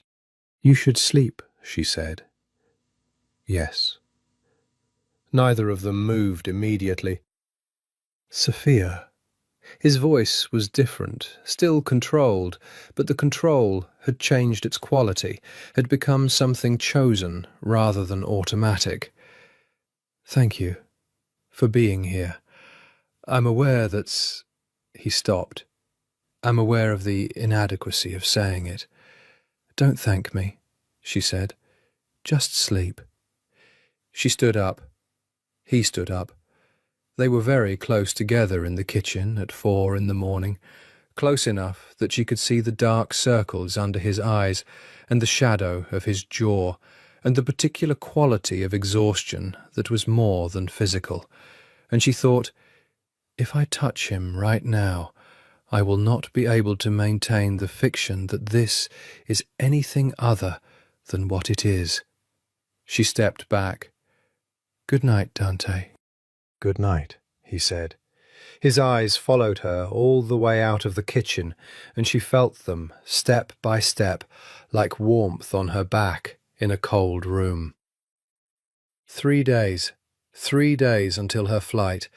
She could count them now on her fingers, could hold the number in her hand and feel its weight, which was considerable and getting heavier. She booked the flight again online, which she had been doing every few days like a ritual, refreshing the confirmation email, reading the departure gate and terminal information, as if she might forget them, as if reading them often enough would make them real. Palermo to Boston, via Rome. 14 hours. Then the taxi from Logan through the tunnel, the familiar particular smell of the city in October, her apartment, the window that faced the parking garage, the windowsill herbs. She was on the east-facing balcony of the 2nd floor with her phone and her coffee when Dante found her that morning. He came to the doorway and leaned against the frame rather than coming out. She had noticed he did this, occupied doorways in a way that was neither inside nor outside, present but not committed, which she thought said something considerable about how he navigated the world. He had a different quality this morning. Some of the weight of the previous week had lifted, and what remained was something, she looked at him and thought, lighter. Still contained, still carrying everything he always carried, but somehow with less friction, as if the resolution of the immediate threat had freed some mechanism she hadn't known was bound. You've booked it again, he said, nodding at her phone. She didn't ask how he knew. His people monitored the internet. Presumably booking an airline seat fell within that purview. Yes. He was quiet for a moment. Good. The word landed wrong, not in the meaning but in the delivery, with a flatness that was conspicuously neutral, the kind of neutral that takes effort. What do you need from me before I go? She said. Nothing. Dante, nothing official. He pushed off the doorframe and came out onto the balcony then, coming to stand beside her at the rail. The morning was brilliant, the sea just visible over the hills and the citrus groves, the sky the colour of something that had no word in English, but which the Sicilians might have named in one of the dialects she was still piecing together. "I need nothing from you officially." "Formally, whatever word makes the boundary clear." A pause. "You were a complication that I turned into a—" "I had no right to what these 2 weeks have been." She turned to look at him. "You didn't manufacture them. I kept you here." "You had reasons." "Yes, and I also had—" He stopped, started again, with the careful precision of someone who has thought about the right words for days and is still not sure they're right. "You came into a courtyard and saved my life, and you asked nothing for it. And I responded by taking away your freedom. And somewhere, in the middle of that, What has happened in the last 2 weeks is not something I planned or intended or— Dante." She said his name and the careful words stopped, and he looked at her with those dark eyes that were burning in the Sicilian morning, burning steadily as they always did, and she thought, this is the most dangerous thing. Not the guns and the poison and the men in the dark with the earpieces. This. I know. Do you? She held his gaze. I know what this is. I know what it has been. I know what it can't be, practically and realistically, because I have a life in Boston, and you have a life here that is— She searched for it. Particular, in a way that doesn't easily accommodate someone like me. He was very still. Someone like you. A nurse from Rhode Island with no particular interest in organized crime. She said it without cruelty, but without softening, because she thought he deserved clarity. Someone who came to Sicily for 6 weeks and is going home when the 6 weeks are done. Yes, he said, all of that is true. The morning held them there for a moment. A bird started up somewhere in the orange grove, some rapid, insistent call. I want to show you something, he said. Tonight, before— He stopped. Tonight, if you're willing. She should have said no. The sensible, careful, clearly thought-through answer was no. But she was in Sicily, and Sicily kept making sensible feel like a synonym for small, and she looked at his face in the brilliant morning light, and she said, yes. He took her to Palermo, which she had not expected. She had thought the gardens, the rose garden maybe, something contained within the walls. But at 8 in the evening Marco brought a car around, and Dante, in a dark suit that was somehow more elegant than anything she'd seen him in, came to find her and said, "Come." She wore the one dress she had that was not clinical. A dark blue thing she'd packed for the possibility of evenings in the city during the training program, draped and simple, the colour of the sea at dusk. Concetta had produced earrings, which Sophia suspected were Concetta's own, and she'd done something to her dark hair that she thought would hold for maybe an hour in the Sicilian night air. When she came down the stairs, he was waiting at the bottom, and the look on his face when he saw her, the very precise, very controlled moment in which something in him recalibrated, was not clinical, not strategic, not the assessing look she knew. It was simply a man looking at a woman, and everything that contained. Palermo at night was a different city from Palermo at dusk. The streets had a current in them, a live, insistent energy, people emerging from the dark interiors of buildings the way summer comes out of itself, sudden and irresistible. He walked beside her through the Calça district, close enough that she could feel the warmth of him, not touching, but proximate in a way that felt entirely intentional. And the men who materialized at the edges of their path, his men, she understood, Marco among them at a distance, were invisible to everyone but her. He took her to a place she would not have found alone. A courtyard restaurant accessed through an archway she would have walked past a dozen times without noticing it was there, where the tables were under lemon trees, and the lighting was candles in old wine bottles, and the food arrived without menus, because there were no menus, because Salvatore, who cooked and who embraced Dante with the unself-conscious warmth of a man who had fed him for 20 years, knew what to bring. "My father brought me here when I was 15, Dante said, while they were waiting for the food. It was the first time he took me to the city as—" a slight pause, "as his son who would inherit, not as a child, as a successor." He looked at the courtyard, at the lemon trees and the other tables and the warm, imperfect light. "He ordered for both of us without asking me what I wanted, which annoyed me considerably." "And now you order without menus." He looked at her. "I called Salvatore yesterday and asked him to prepare what you would like." She stared at him. "You asked him? But I've never— He doesn't know me." "He knows what people like who eat the food they grew up eating, and what people like who are discovering new things, and the difference between the two. I told him which you were." He held her gaze, unsmiling, direct. "Was I wrong?"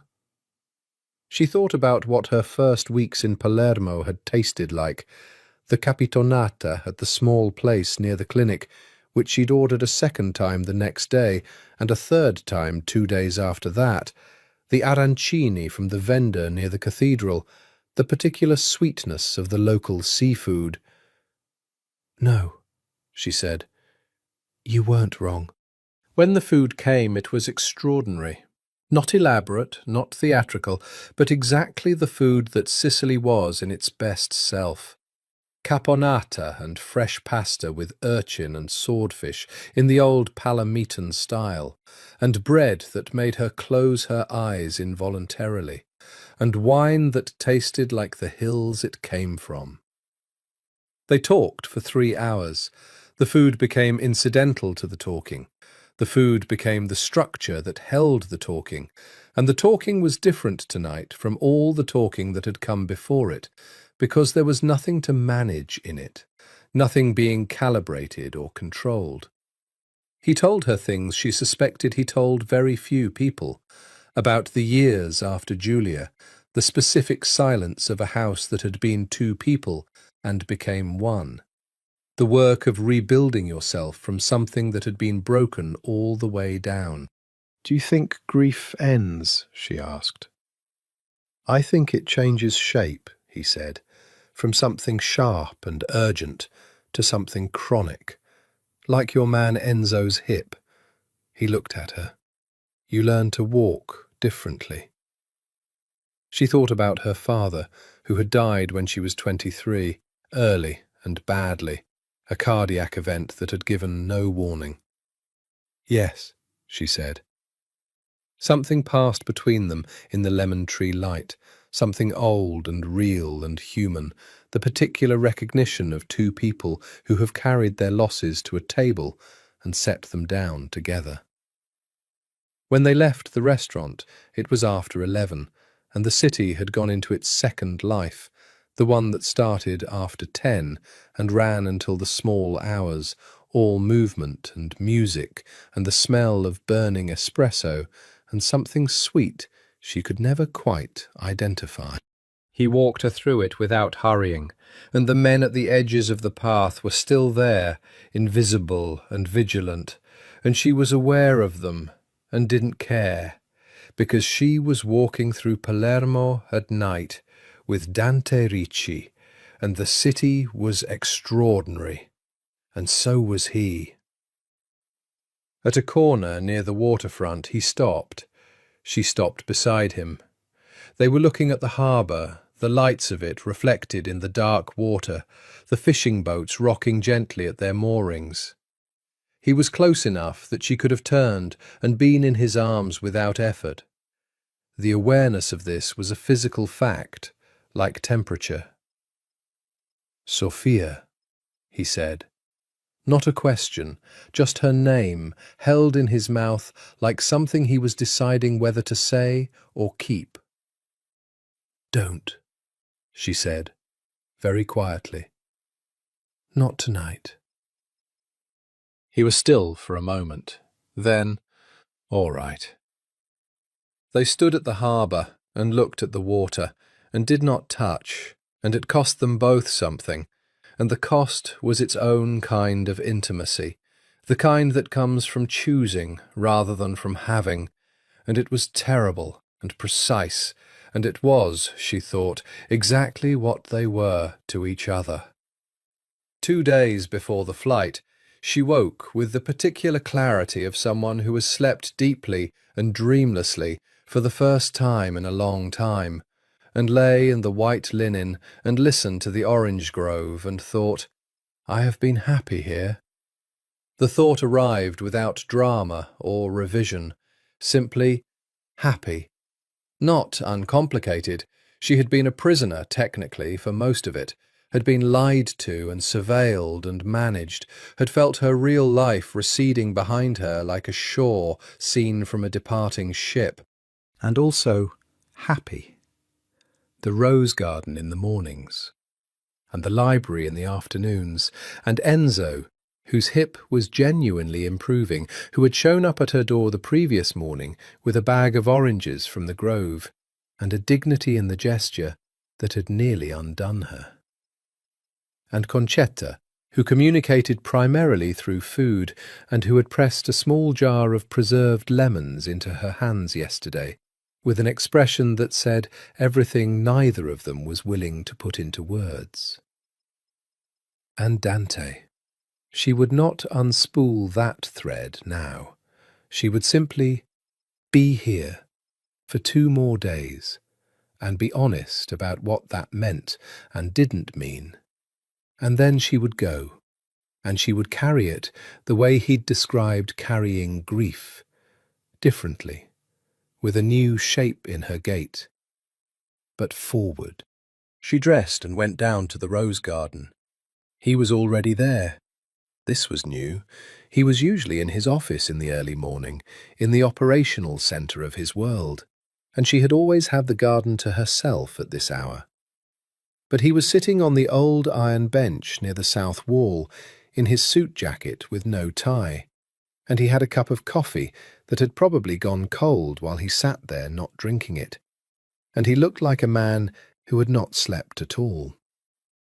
She sat beside him, not at a careful distance, beside him, close enough that their arms were almost touching. "You should have slept," she said. "I couldn't." She took the cold coffee from his hand and set it on the flagstone and put her hands in her lap and looked at the roses. The morning was pink and gold, and the birds were building their case for the day at full volume. "Tell me what you're thinking," she said. He was quiet for so long, she thought he wasn't going to answer. Then, "I'm thinking that I don't know how to do this correctly." "Do what?"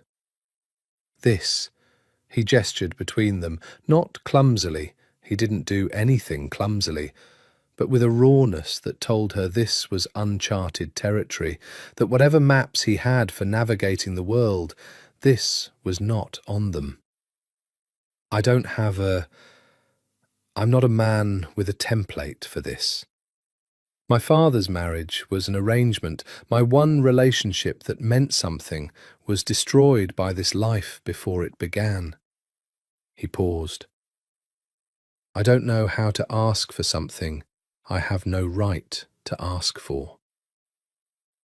"Then don't ask," she said. "Tell me what it is, and I'll tell you if I'd give it." The bird in the orange grove had been joined by several others. The garden smelled of dew and roses and the first warmth of the morning. "Stay," he said. "Not as a prisoner, not the way you've been here. Stay because you choose to." He turned to look at her, and his eyes were everything they always were, burning and dark, but stripped now of the last of the protective management, just the real thing, the man who lived under the armour. "I know what I'm asking.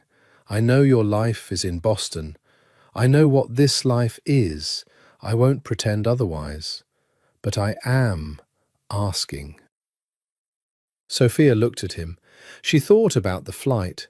She thought about the parking garage view and the windowsill herbs and her colleagues and her mother who called twice a week and the hospital corridors with their honest grey light.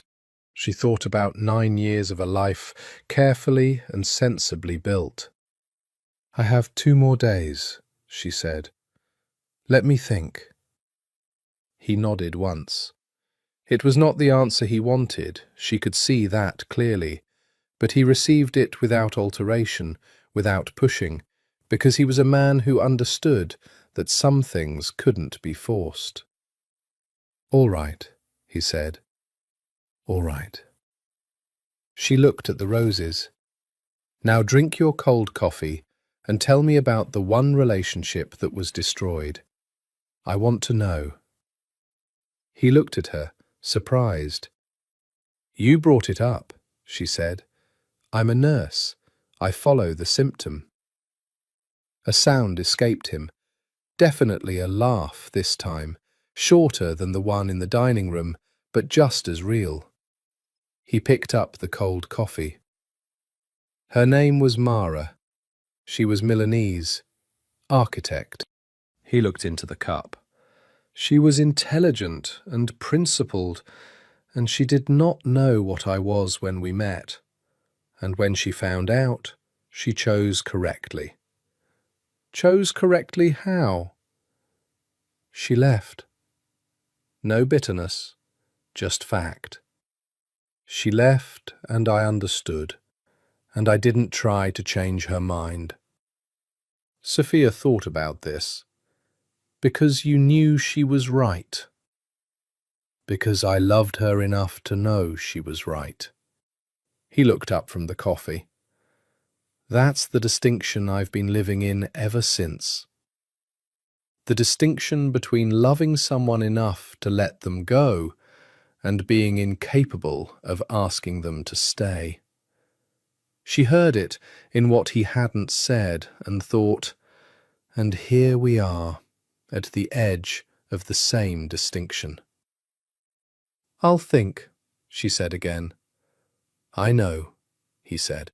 They sat in the rose garden while the morning arrived fully, gold and pink going white and clear, and the birds made their case, and the roses held their colour in the climbing light, and they sat close enough that their arms were touching, without either of them having moved to make it so.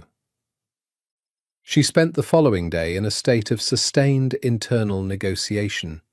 She walked the perimeter of the grounds. She sat in the library and did not read.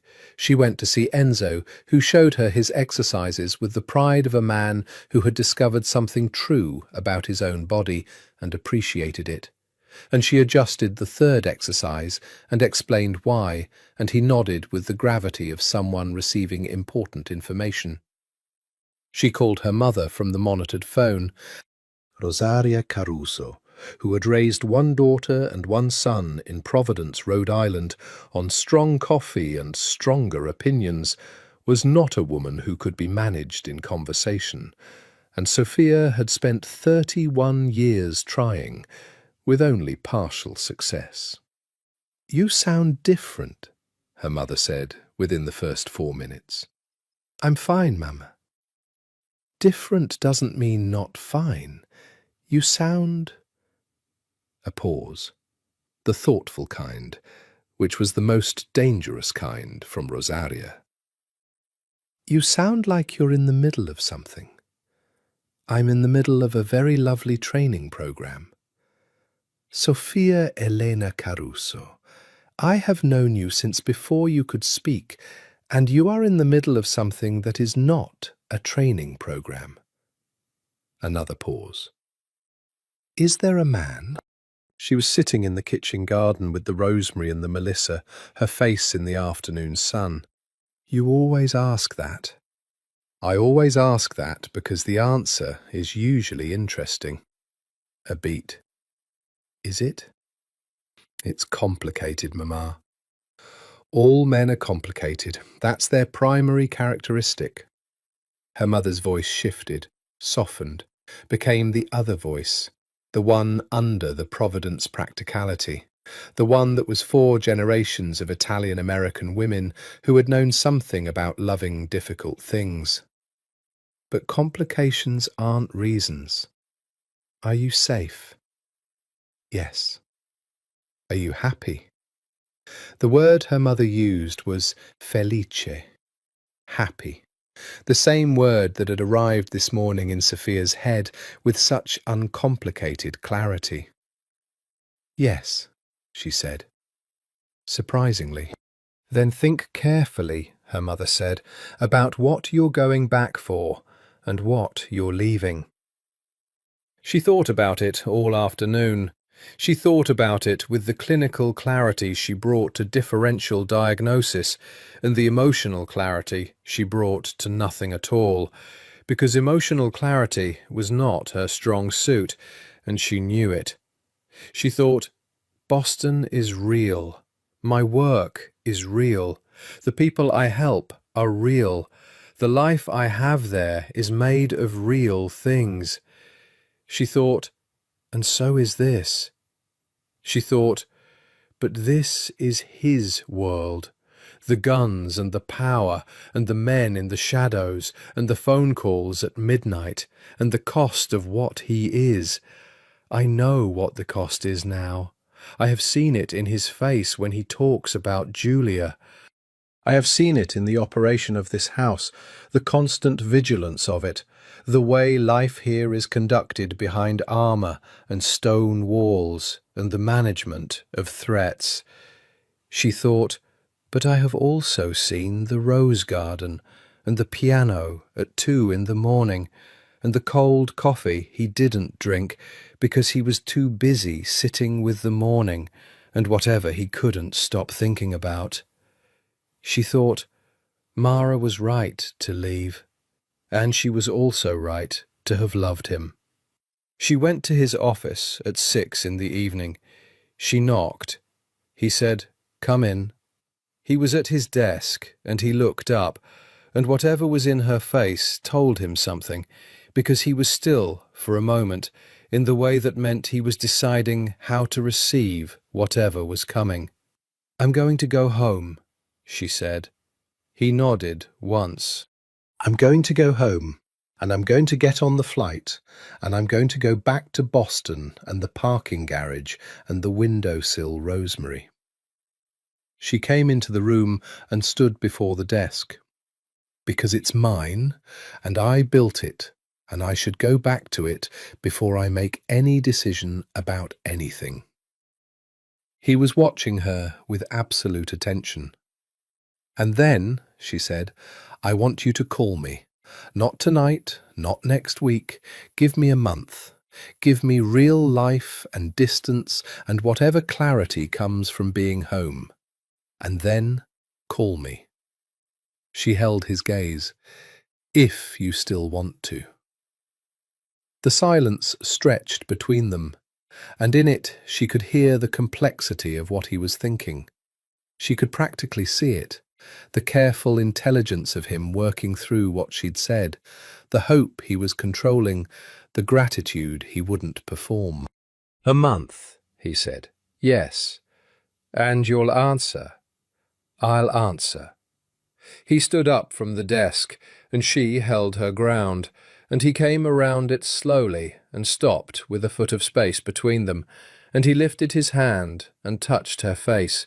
One touch, thumb along her cheekbone, brief and careful, and everything, everything and said, "Go home, Sophia Caruso." She let out a breath she'd been holding for approximately 2 weeks. "I'll be in touch," she said. "I know you will," he said. And the certainty in it, the quiet, absolute certainty, settled in her chest like roots finding water. The last morning was a quiet thing. She had packed the night before, her notebooks and her broken heel, and the clothes she'd arrived with, augmented now by a few things Concetta had quietly produced over the past 2 weeks. The cotton robe, a silk scarf in the blue-green of the sea that she tried to return and Concetta refused with an expression that made argument impossible. The small jar of preserved lemons, and, wrapped carefully in a piece of tissue that Concetta had provided without being asked, a single dried rose, deep red, almost black at the centre from the rose garden's south wall. She had taken it herself the previous evening in the long golden light. She had sat with the permission of it, his permission, wordless and given in the simple fact of the unlocked door. And she had taken the one rose and thought about autobiography and what it meant to carry evidence of where you had been. Breakfast was at 7, and he was there, which he was not always, which told her that he had decided to be. They sat at the long table with its white linen and its silver coffee service and the morning light coming in at angles, and Concetta brought pastries and the particular almond cake that Sophia had discovered on her 4th day, and which she could not think about without the precise taste of it arriving in her mouth immediately.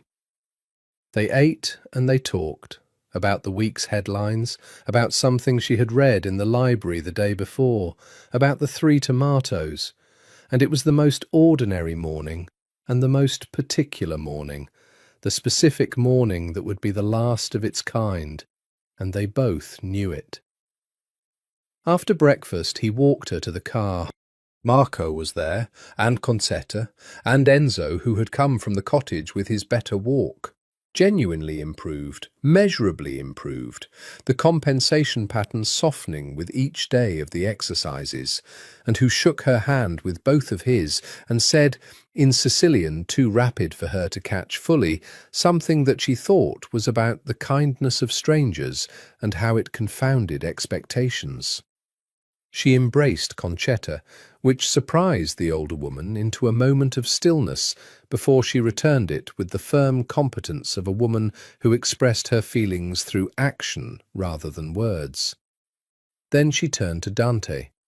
He was standing by the car, with his hands loose at his sides, that uncharacteristic looseness, the armour off in the morning light. And he looked at her the way he had always looked at her, which was to say, with total attention, the whole burning weight of it. She crossed to him. She put her hand briefly on his chest, above his heart, flat-palmed, feeling the warmth of him through his shirt, and looked up at him, and she said, very quietly, "A month." "A month," he confirmed. She took her hand away, got in the car. She did not look back as they went down the drive, through the gates, out onto the road that wound down through the hills toward the coast. She looked forward, at the road and the morning, at the sea appearing and disappearing between the hills as the road bent and turned. She felt the distance opening between herself and the house with each kilometre. Not a tearing feeling, which was what she had braced for, but something more like a held breath, a suspension, a state between states. She had her flight. She had her home. She had a month, and then a phone call that might or might not come. She had the rose in her bag, wrapped in tissue. The airport was ordinary, and therefore extraordinary, after 2 weeks of the extraordinary as a baseline. The queues and the announcements and the smell of recycled air and fast food and jet fuel. Sophia stood in the line for security, and felt the ordinary world receiving her back, resuming its familiar geography around her, and she thought, "Here I am," and also, "There I was." The flight boarded on time. She found her seat, window, which she'd booked specifically so she could watch Sicily from above as they rose. She watched the island diminish, the mountains, the coast, the particular amber gold of the southern hills, the sea going from the deep turquoise of close water to the wide, flat blue of distance, and then just blue, and the island was gone. She pressed her hand flat to the window briefly. Then she opened the book she'd borrowed from the library, The Quiet American, which she'd never quite finished in the rose garden, which she'd taken with a note left on the desk saying, "I'll return it." And she read for the next 7 hours and thought about almost nothing else, which was the very best thing she could do. Boston in October was what Boston in October always was. Bright, sharp-edged, autumnal, with the particular energy of a city that has decided collectively that the end of warm weather is going to be beautiful rather than sad. The trees went red and gold, and the Charles reflected them, and Sophia walked across the river bridge on her first morning home and thought, "Yes, this is also real." She went back to work. The first day felt like putting on clothes she'd grown slightly too large for during the absence, and finding, somewhat to her surprise, that they still fit. The hospital corridors, the fluorescent light, the smell of antiseptic and coffee from the nurses' station, the specific timbre of a department managing multiple crises simultaneously. It all received her back without ceremony, which was exactly what she needed. She worked a 12-hour shift, 2 trauma cases and the cardiac event, and the ordinary tide of an emergency department. And she was good at her job, had always been good at her job. And by the end of the shift, she had remembered this clearly and felt it like solid ground beneath her. She called her mother on Sunday, as promised. "You look better," Rosaria said, studying her on the video call with the maternal X-ray that had never failed to find the truth of Sophia. "I feel better. Did you resolve your complication?" She thought about a month and a phone call and the rose pressed in the pages of a borrowed book. "Not yet," she said. "Give it time." She thought about him every day. She had anticipated this and had decided to allow it, which was a decision that required some effort to maintain, because she was also aware that thinking about Dante Ricci was not a neutral activity, was not the equivalent of thinking about a good book or a memorable meal, was something with momentum that accumulated interest. She thought about him in the morning when the windowsill herbs needed water. She thought about him at the hospital when she encountered a case that would have interested him. She had taken to noting what would interest him, as if she were keeping a list for a conversation that might or might not happen. She thought about him at night more insistently, with the particular quality of thought that comes when the careful management of the daytime has been relaxed. She did not think only about the charged moments, not only the harbour at night and the kitchen at 4 in the morning and the hand on her face at the end. She thought about the library and the roses and the eggs she'd scrambled and the Chopin floating up through the floors. She thought about Enzo's hip and Concetta's scarf. She thought about the shape of a family held together by one person's refusal to let it dissolve. She wrote to Concetta once, a brief note in Italian, thanking her for everything, which she sent through the monitored email address she'd been given. She received back 3 words: "I made arancini," which she interpreted as, "You are missed," And also, life continues. She extended her hospital contract by 2 months. On the 28th day, 3 days before the month was complete, her phone rang at 11 in the evening with a Sicilian country code. She picked up on the second ring. "You said a month," his voice said, without preamble. "It's the 28th day." "I counted incorrectly." A pause. "Or I became impatient." Another pause. "Which is not something that happens to me. I want you to know that."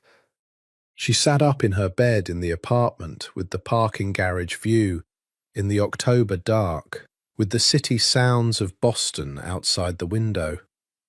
Different sounds from the orange grove, different birds, different dark. And she felt the warmth of him across the Atlantic, across the distance, steady as ever. "How is the situation?" she asked. "Resolved." A pause. "Permanently." She didn't ask about Corsetti.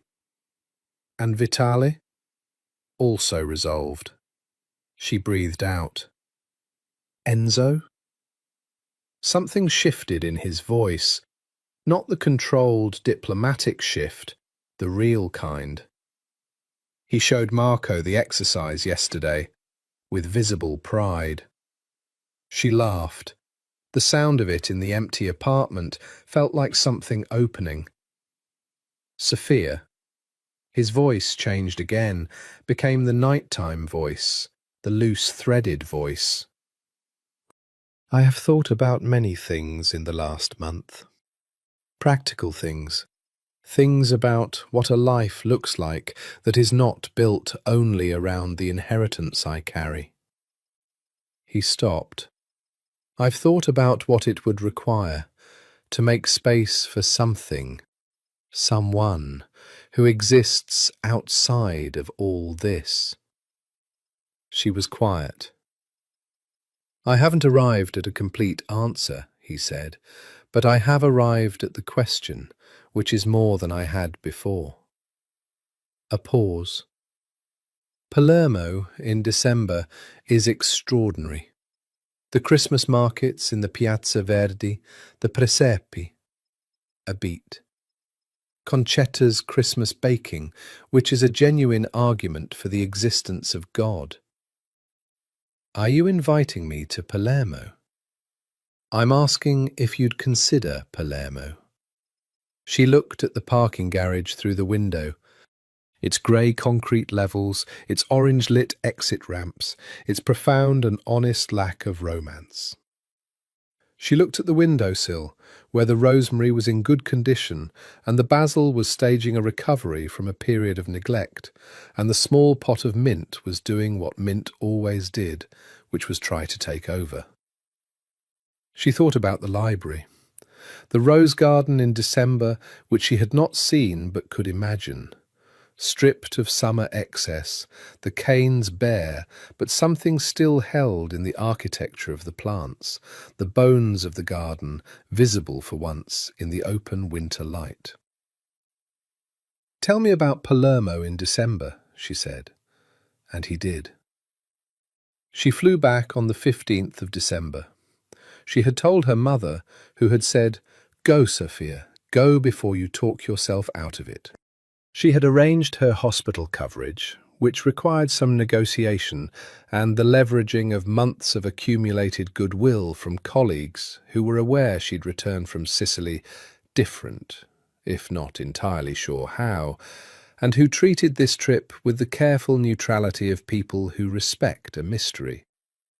She had written the email to the cooperative clinic, which had been delighted to hear from her, and had, immediately, and with the particular efficiency of people who understood that the world contained more variables than plans, offered her a part-time consulting arrangement that would let her contribute to the humanitarian program from Sicily when she was there, and from Boston when she wasn't. The when she was there and the when she wasn't had both landed in her chest with the weight of architecture. He met her at the airport. Not Marco. Him.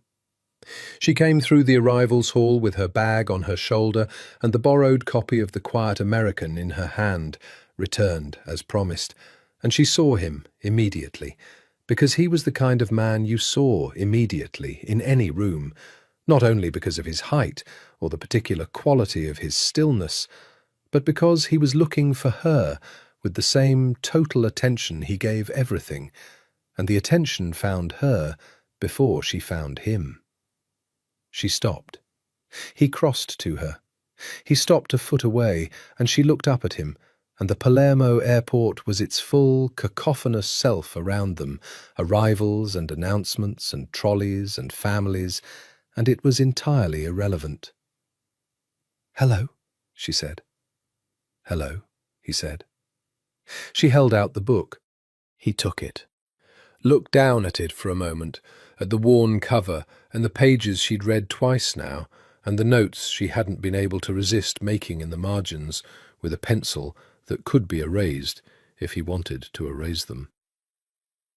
"Thank you for returning it," he said. "I said I would." "You always do what you say," he said.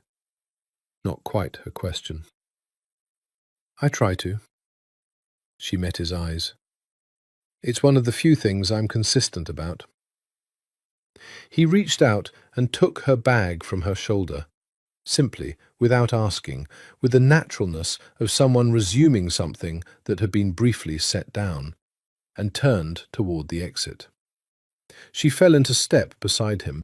Palermo in December was exactly what he'd described. The Christmas markets with their lights and their smell of roasted almonds, and the presepe in the cathedral that dated from the 18th century, and was worth an hour of standing in front of, simply for the quality of what patience and faith and craft could produce together. The city in winter had a different intimacy than the city in the heat of September. The streets were quieter in a way that exposed the architecture, made the Arab Norman churches and the Baroque palazzi stand in cleaner relief, and the cold that arrived in the evenings off the sea was sharp enough to make you want to be inside somewhere warm. The first evening, they sat in the kitchen of the mansion, not the formal dining room, the kitchen, and he cooked. This surprised her more than almost anything, the absolute competence of him at the stove, unhurried and precise, something in pasta with sausage and fennel that her grandmother would have recognized. "Your mother taught you?" she asked. "Concetta," he said, "when I was 10 and very much underfoot." He stirred something. "She told me that a man who can cook is self-sufficient, and a man who is self-sufficient has negotiating power." She laughed. "She sounds like my grandmother." "When you meet her," he said, still stirring, very casually, "you should tell her that." When you meet her, not if, when. She absorbed this. She sat at the kitchen table and watched him cook and thought about when and everything it contained.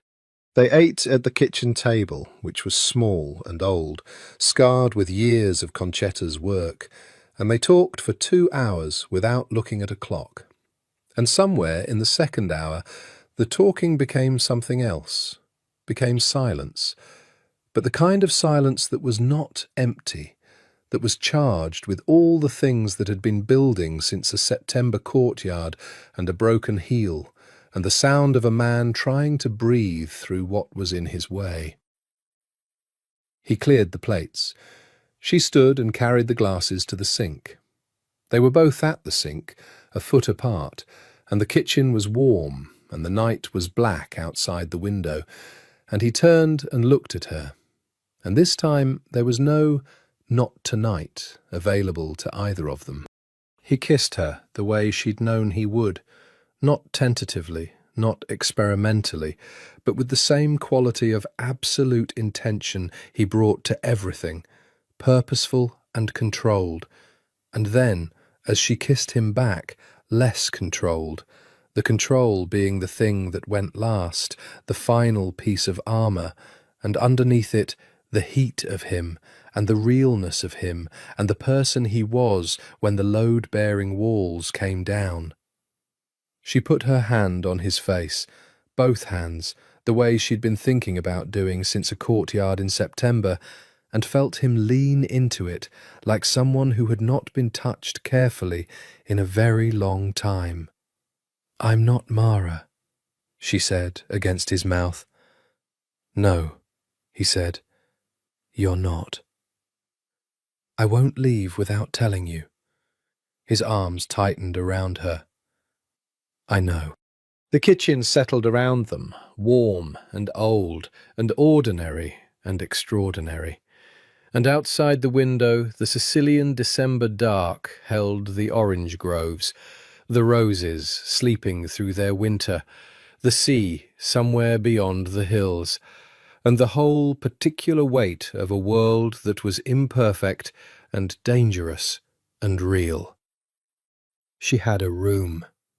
Not the room from her first time, that was the guest room, which was what it remained for the other guests who moved through the house with the careful invisibility of people who understood their place in the infrastructure. Her room was on the second floor, west-facing, with a view of the rose garden and the hills beyond, and it was smaller and less formally furnished, and entirely hers, in a way the guest room had never been. She put the windowsill herbs on the windowsill, the rosemary and the basil which had been transported in their small pots in her carry-on with the ruthlessness of a woman committed to her garden. Concetta had looked at them with an expression that was not quite amusement and not quite approval, and was precisely both, and had provided a larger pot for the mint, which was already attempting its usual territorial expansion. She settled into the rhythms of the house, and into her own rhythms, simultaneously. She was at the cooperative clinic 4 days a week, a formal arrangement now, consulting on trauma protocols, training the nursing staff in field triage, building the relationship that her 6-week training program had only begun. The work was good.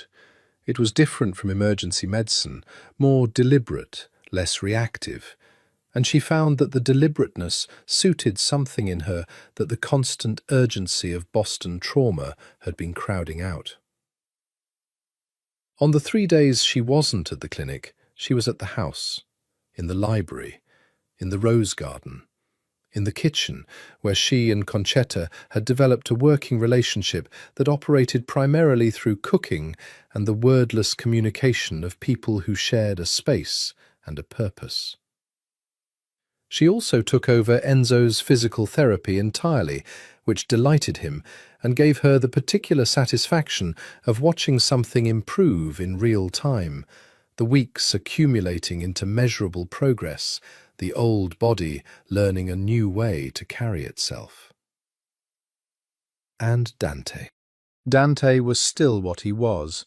The phone calls at midnight, the men moving through the house with their earpieces and their careful faces, the operational life that ran beneath the domestic one like an underground river. She did not pretend this was otherwise. She did not look away from it or bracket it as a part of him she could selectively ignore. But she also came to understand, more fully than she had in the first 2 weeks, the texture of what he was trying to do with the power he held. He was not, and she had suspected this, and now she knew, a man who had simply inherited and perpetuated.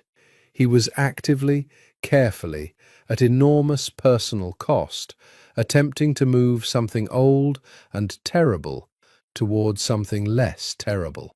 Not innocence. He was not naive about what the word innocence would mean for a man in his position, but a managed reduction of harm, a generational shift in what the family stood for, the application of power toward protection more than destruction. "You're trying to stop something," she said to him one night, in the rose garden in January, the roses stripped of everything but their structure, the air cold and clear. "Not just hold it. He looked at her. I'm trying not to be my grandfather, or my father, entirely. A pause. My grandfather was what this world is at its worst. My father was better. I'm trying to be better than him. And whoever comes after me... He stopped. Whoever comes after you, she said. He looked at the winter roses. Yes, she looked at him in profile, at the clean, hard line of him against the pale January sky, and she thought, this is the longest view I have ever stood in. The generational view. The view from a family that thinks in decades and centuries rather than appointments and deadlines. She thought, and I am here in it. Not accidentally anymore. In February, she went back to Boston for 2 weeks. She had an apartment lease to renew or decline, furniture to assess, belongings to determine were worth carrying across the Atlantic or worth releasing. Her mother came up from Providence for the weekend, and they had the kind of conversation that could only happen over 2 days and 2 pots of coffee and a walk along the Charles in the grey February light. He's not a safe man, her mother said. No. Is he a good man? She thought about this carefully, because her mother deserved careful. He's trying to be, she said, genuinely, which I think is the honest version of the answer. Rosaria had looked at the river for a long time. She had come from a family that knew about the complexity of good men and bad structures and the degrees between. She had her own inherited understanding of what it meant to love someone whose world was not simple. Can you be yourself there? She asked finally. I can be more myself there than almost anywhere I've been, Sophia said. Then that's the answer, her mother said. The rest is details. She sold the furniture. She put the few things that mattered in storage. She renewed the apartment lease for 1 more month as a psychological safety net, then let it go. She flew back to Palermo on the 1st of March, spring arriving in the hills, the almond trees in blossom, the orange grove waking into bloom, the rose garden beginning the first tentative movement of new growth. She watched it happen from the window of her room, the rosemary on the sill, the mint in Concetta's pot, and she thought, I live here. And the sentence, which was still strange and slightly frightening and not yet entirely settled in her body, was also the truest thing she had thought in years. Spring in the hills above Palermo was a revolution. Sophia had not been prepared for it, not truly prepared, not in the way you could be prepared for something that arrived with the force of something that had been building underground for months. The almond blossoms had been beautiful, pale and ephemeral, but they were a prelude. What came after? The citrus grove erupting into blossom, the orange flowers so heavy with scent that standing in the grove in the morning was a sensory experience on the edge of overwhelming. The rose garden unfurling in stages over the weeks of March and April, first the climbers on the south wall, and then the concentric circles working outward until the whole walled garden was improbably, outrageously alive. This was not merely beautiful. This was the argument that the world made for itself when left to its own logic. She was in the grove on a Tuesday morning in April with the espresso she'd brought out in the small ceramic cup from the kitchen when Marco appeared at the edge of the trees. Marco, whose face she had learned to read in the way she read patient faces, the micro-expressions, the held information, was carrying something she hadn't seen there before. Not urgency exactly, which she'd seen plenty of, Something different. Something more careful than urgency. Sophia? He rarely called her by name. Could you come inside? What happened? Please, come inside. She went. The sitting room had 4 people in it: Dante, Marco, a man she didn't recognize who had the look of a lawyer or a senior operative, or possibly both, and a woman of 60 who was sitting very straight in the chair nearest the window, with her hands folded in her lap, and an expression that had been made in the same foundry as Dante's. His mother's sister, Zia Paola. She had been pointed out in a photograph once, mentioned twice, and Sophia had assembled a rough outline of her. A woman who had kept her distance from the family's operations by living in Milan, but who had never entirely left the orbit of the family's world, who had watched from a calculated remove, and who had maintained, over decades, a particular kind of authority that was not about power, but about status, about being the last person old enough to remember everything from the beginning. She looked at Sophia with the focused attention of assessment. "You must be the American nurse," she said, in Italian. "Sophia Caruso," Sophia said, in Italian. She crossed the room and offered her hand, and Zia Paola took it and held it for a moment rather than shaking it, which Sophia recognized as a reading gesture, a physical assessment. "Sit down," Zia Paola said, "both of you." Dante sat, Sophia sat. The lawyer-operative man was very quiet near the door. What followed was extraordinary in its directness. Zia Paola had come from Milan because a man named Fioravanti, an old enemy of the family, connected to a Calabrian organisation that had been making incursions into Palermo's territory for 2 years, had sent her a message. The message concerned Sophia. It contained photographs from the mansion, from the courtyard in September, from the airport in December. It contained information that should not have been available to anyone outside the family circle. And it contained a proposal that Zia Paola use her influence to encourage Dante to come to a meeting at a neutral location to discuss terms. The implicit threat in the photographs of Sophia was not stated. It didn't need to be. Dante's voice, when he spoke, was the flattest she had ever heard it. "When did this arrive?" "Yesterday." Zia Paola looked at him steadily. "I came immediately." "You should have called." "I wanted to see your face when I told you." She looked at his face. "Yes, as I thought." She turned to Sophia. "You understand what this means?" "There's a breach in the security," Sophia said. "Someone inside the house, or someone with regular access, who has been photographing us and feeding the information out." Dante's jaw was a hard line. "Yes." "When was the last security assessment?" Marco answered. 6 weeks ago. After the Corsetti situation was resolved, He stopped.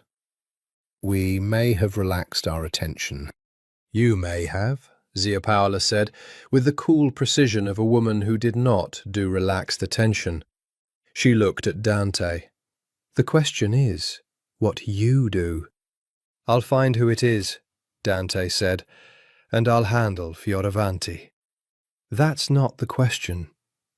Zia Paola looked at Sophia, then back at Dante. "The question is whether you put this woman in harm's way by keeping her here while you find them." The room was very quiet. Sophia looked at Dante. He was not looking at her.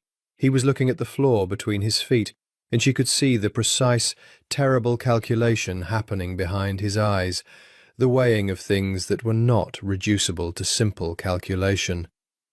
"I'll go," Sophia said. Both of them looked at her. "Temporarily. To Milan or Rome, or wherever makes the most sense operationally. I'll stay until this is resolved, and then I'll come back. She held Dante's gaze. I'm not asking your permission. I'm telling you the sensible course of action, which I think you already know. His jaw worked. I don't want you. I know you don't. She held his gaze. But I'm a complication you can't afford right now, and keeping me here out of whatever this is puts both of us at risk, and your people at risk. She paused. So I'll go, and I'll come back. Zia Paula looked at her nephew. Something in the older woman's face shifted, something that had been held in reserve, some judgment suspended, arrived at a conclusion. She's right, Zia Paula said. I know she's right, Dante said quietly. The flatness in his voice was not anger, she understood now. It was grief. The specific grief of being required to let something go again, to choose correctly for someone you would rather simply keep. Milan, he said, with Zia Paula, 1 week, 2 at most. He looked at Sophia. Then you come back. Then I come back, she said. Zia Paula rose from her chair, which seemed to indicate the meeting was concluded. As she passed Sophia's chair, she paused and looked down at her and said quietly in Italian something that was too rapid and too Milanese for Sophia to catch fully, but which she thought, from the tone and from the expression on Zia Paula's face, was something like, "He needed someone exactly like you." She went to pack. He came to her door while she was packing. He stood in the doorway, and she was folding things into her bag, and they were both in the economy of action that comes before necessary departures, and she thought, this is the second time I've packed in this house and left him standing in the space behind me, and the difference between the first time and this time was everything, was the entire universe of what changes when two people have moved through the stages of knowing each other toward the clear country on the other side. 2 weeks, he said. Yes.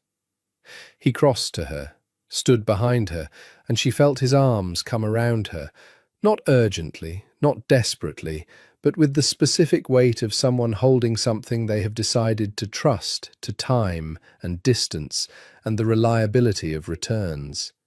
She put her hands over his, felt the warmth of him, the realness of him. Find the breach, she said. Deal with Fioravanti. And then, I want the rose garden in full bloom. I missed it last year. A breath against her hair, almost a laugh. It will be at its best in May. Then fix your problem before May. He pressed his face briefly to her hair, and she felt the held quality of it, the restraint of a man who did not perform emotion, but felt it profoundly and privately. And then he let go. Go with Zia Paula, he said. Be patient with her. She will interrogate you thoroughly about your intentions. I'll survive it. I know you will. He looked at her with those dark, burning eyes. You survive everything. She picked up her bag. She went to the door. She turned once, just once, because once was enough and more was too much, and looked at him, standing in her room, with the window-sill herbs behind him, the rosemary and the basil and the mint in Concetta's pot, and she said, I'll be back for May. And she left. Zia Paola's apartment in Milan was on the 4th floor of a building near the Brera, all high ceilings and old paintings, and a library that was smaller than the one in the mansion, but denser, more curated, the collection of a woman who knew precisely what she wanted. The interrogation began on the first evening, and was conducted, like all effective interrogations, over dinner. "Tell me about your family," Zia Paula said, pouring wine with the precision of someone for whom imprecision in small things was a gateway to imprecision in large ones. My father was from Naples originally, third generation in America. My mother's family is from the Veneto, going back further.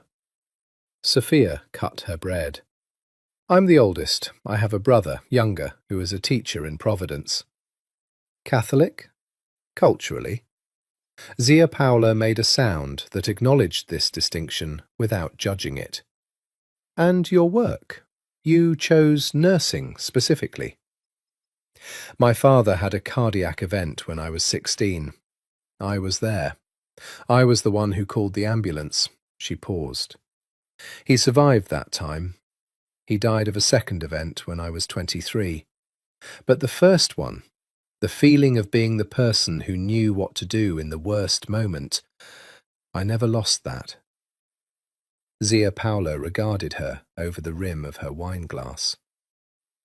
You chose a profession that puts you in worst moments. Yes. And then you chose a man whose life is made of worst moments. Sophia looked at her steadily. I chose a man who is trying to make the worst moments less frequent. That's not the same thing as being drawn to catastrophe. Something in Zia Paula's face shifted. Not approval, exactly, but the withholding of disapproval, which in a woman like this was probably equivalent. He hasn't been... Zia Paula stopped, chose the next word with care. He has been solitary for a long time, after Julia, after Mara, after his father. She set down her glass. He stopped letting people see him. I think you may be an exception to that, and I'm not entirely sure it's safe for either of you. I don't think safety is the primary criterion, Sophia said. Zia Paula looked at her for a long time. No, she said, it never is for the people worth knowing. She was in Milan for 12 days. Zia Paula was extraordinary company, formidably intelligent, witty in the dry Milanese way, and possessed of a memory for the family history that was encyclopedic and not always kind, which meant that her stories of Dante at various ages were illuminating and occasionally somewhat humiliating for him as a subject. She told Sophia about his childhood, about the gap between the public child, serious, watchful, always the heir, and the private one, who had read Jane Austen because his mother had, and who had cried, aged 12, when the rabbit he'd kept in the garden died, and had then been mortified by the crying, and had spent 3 days not crying at anything to compensate. He cried when Julia died, Sophia said. Zia Paula was quiet for a moment. You've seen him cry? Not exactly. I've seen where the crying went.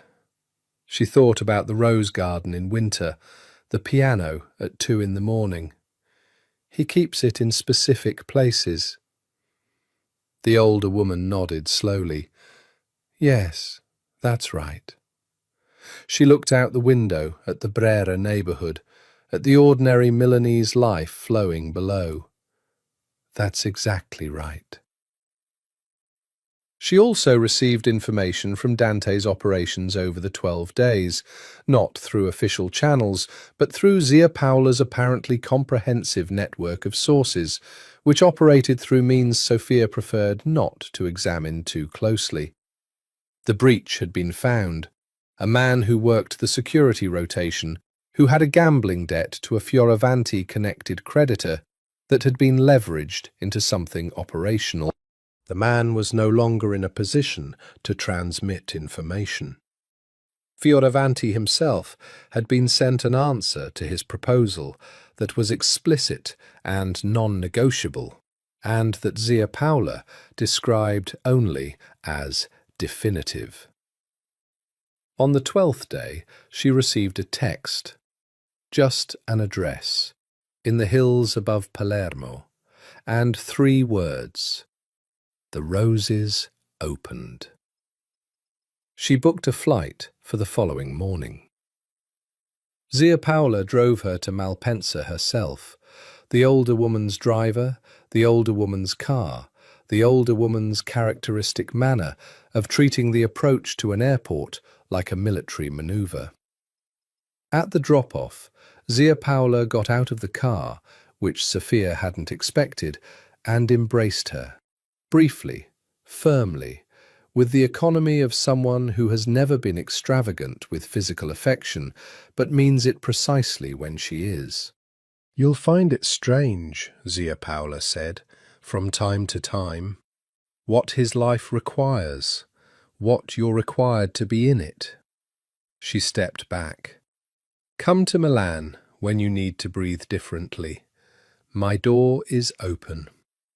Sophia looked at her, at this woman who had maintained her connection to a complicated family through decades of difficult things, and who had found, apparently in Sophia, something that warranted continuation. "Thank you," she said, "for the interrogation and everything after." Zia Paola made the sound that was not quite a laugh, and was warmer than a not laugh. "Go," she said, "before you miss your flight." The roses were extraordinary. She had known they would be. He had told her. Marco had mentioned it in passing once.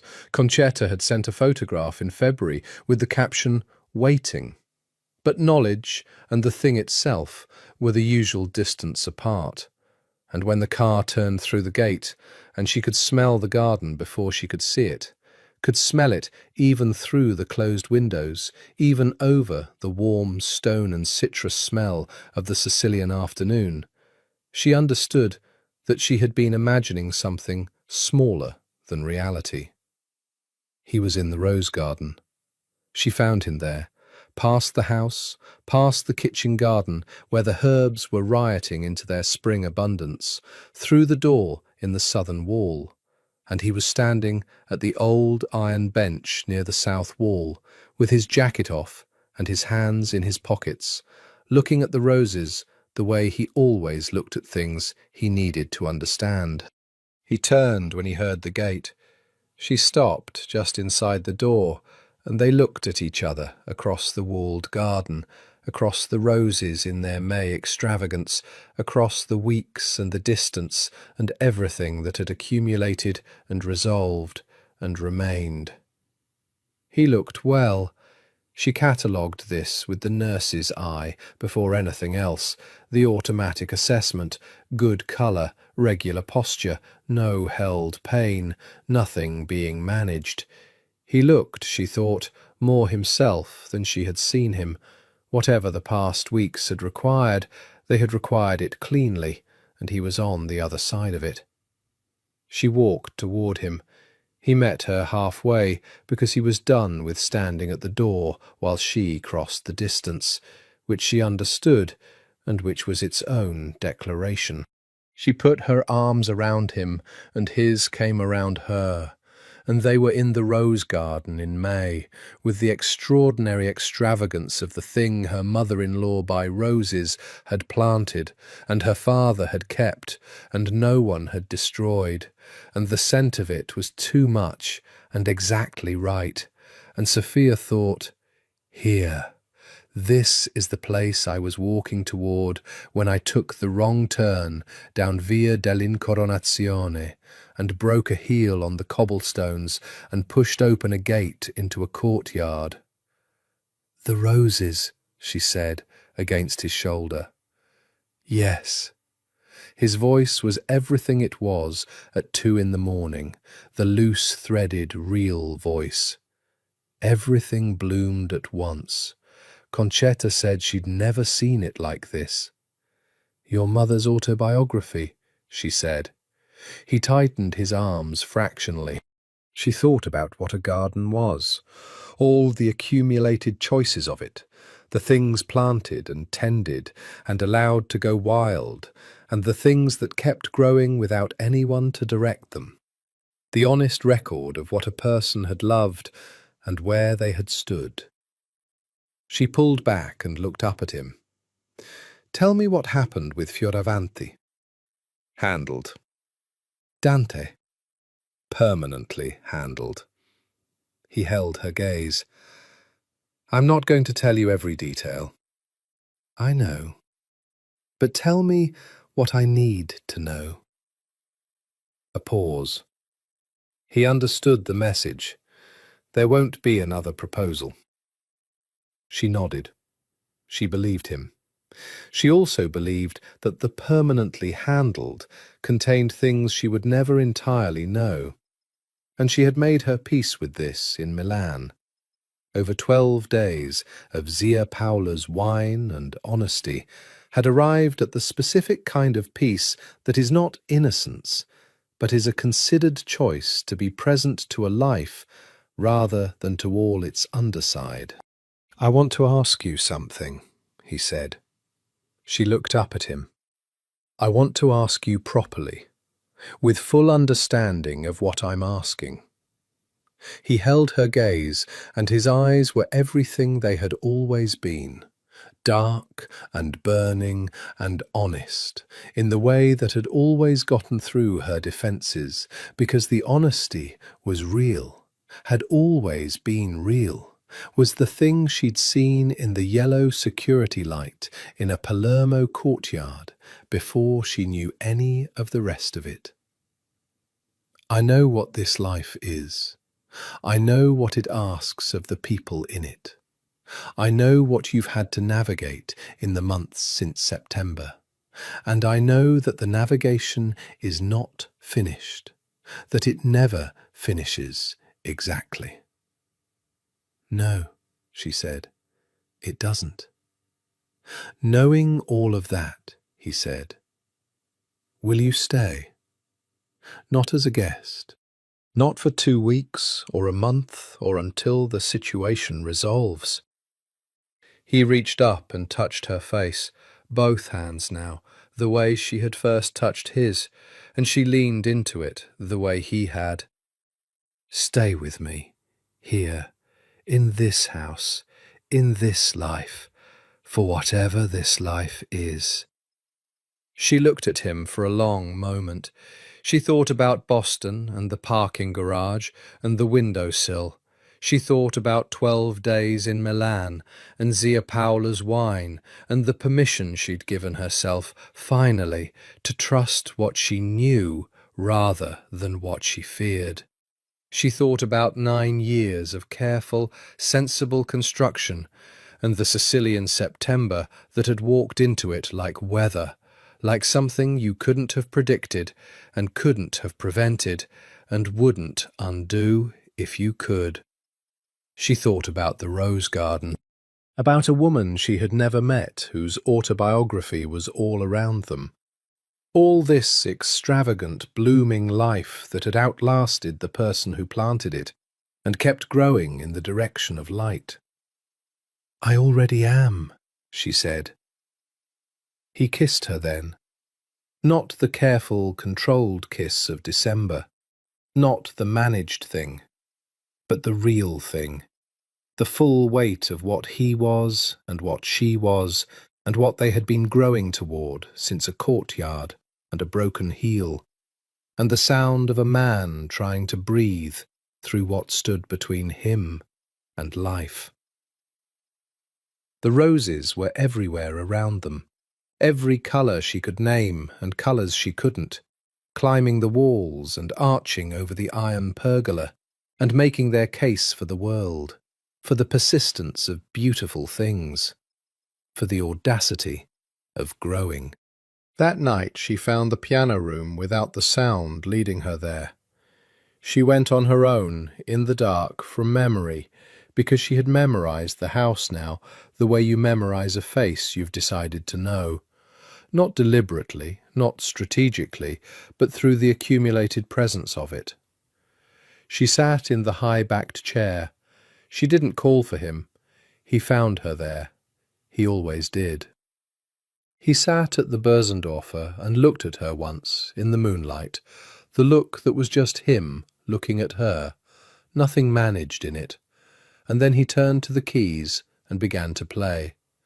The Chopin first, then the piece she didn't recognize, the one that moved in intervals that felt like questions. Then something new, something that had not been there in September, something she had not heard him play before, a melody that was tentative in its beginning and then found its footing, grew more certain, moved through its questions towards something that was not quite resolution, but was the direction of it, the leaning toward. She sat in the high-backed chair and listened, and the moon moved across the floor in its slow arc, and the rose garden was sleeping outside, saving itself for morning, and the house was all around them, with its history and its paintings and its library and its dead and its living. And the orange trees in the grove were making their own dark plans for April and May. She fell asleep in the chair. She woke in the chair. She was covered with the blanket, the same blanket, she was certain, that had appeared in December, and the piano bench was empty and the moon was gone, replaced by the particular grey that arrives just before dawn, the light that is not day yet, but is the premise of it. She sat for a moment in the grey, in the quiet. Then she heard him, heard his step in the hall, the familiar economy of it, not going, but coming back. The door opened. He came in with 2 cups of coffee, which struck her as so domestically, impossibly perfect, that she almost laughed. And he looked at her, sitting in the chair, in the blanket, with her dark hair in its overnight disorder, and he stopped for a moment, and looked at her with those eyes that were everything they always were, and he said, "You're still here." Not surprise, not quite. Something better than surprise. Something that had learned not to take certain things for granted and was discovering, slowly, the particular grace of being surprised to have them anyway. "I'm still here," she said. She took the coffee.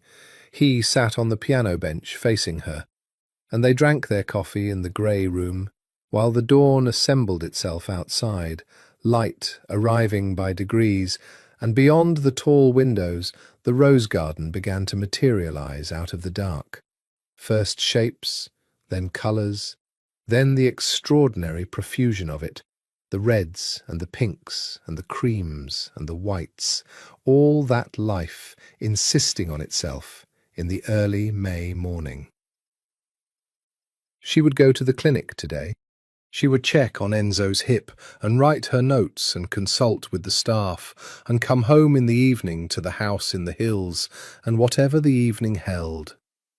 He would conduct his life, the operational, complicated, perpetually managed life, and she would be part of it and not part of it, and wholly herself in it, which was the thing she had been afraid was impossible and had turned out to be the only thing that mattered.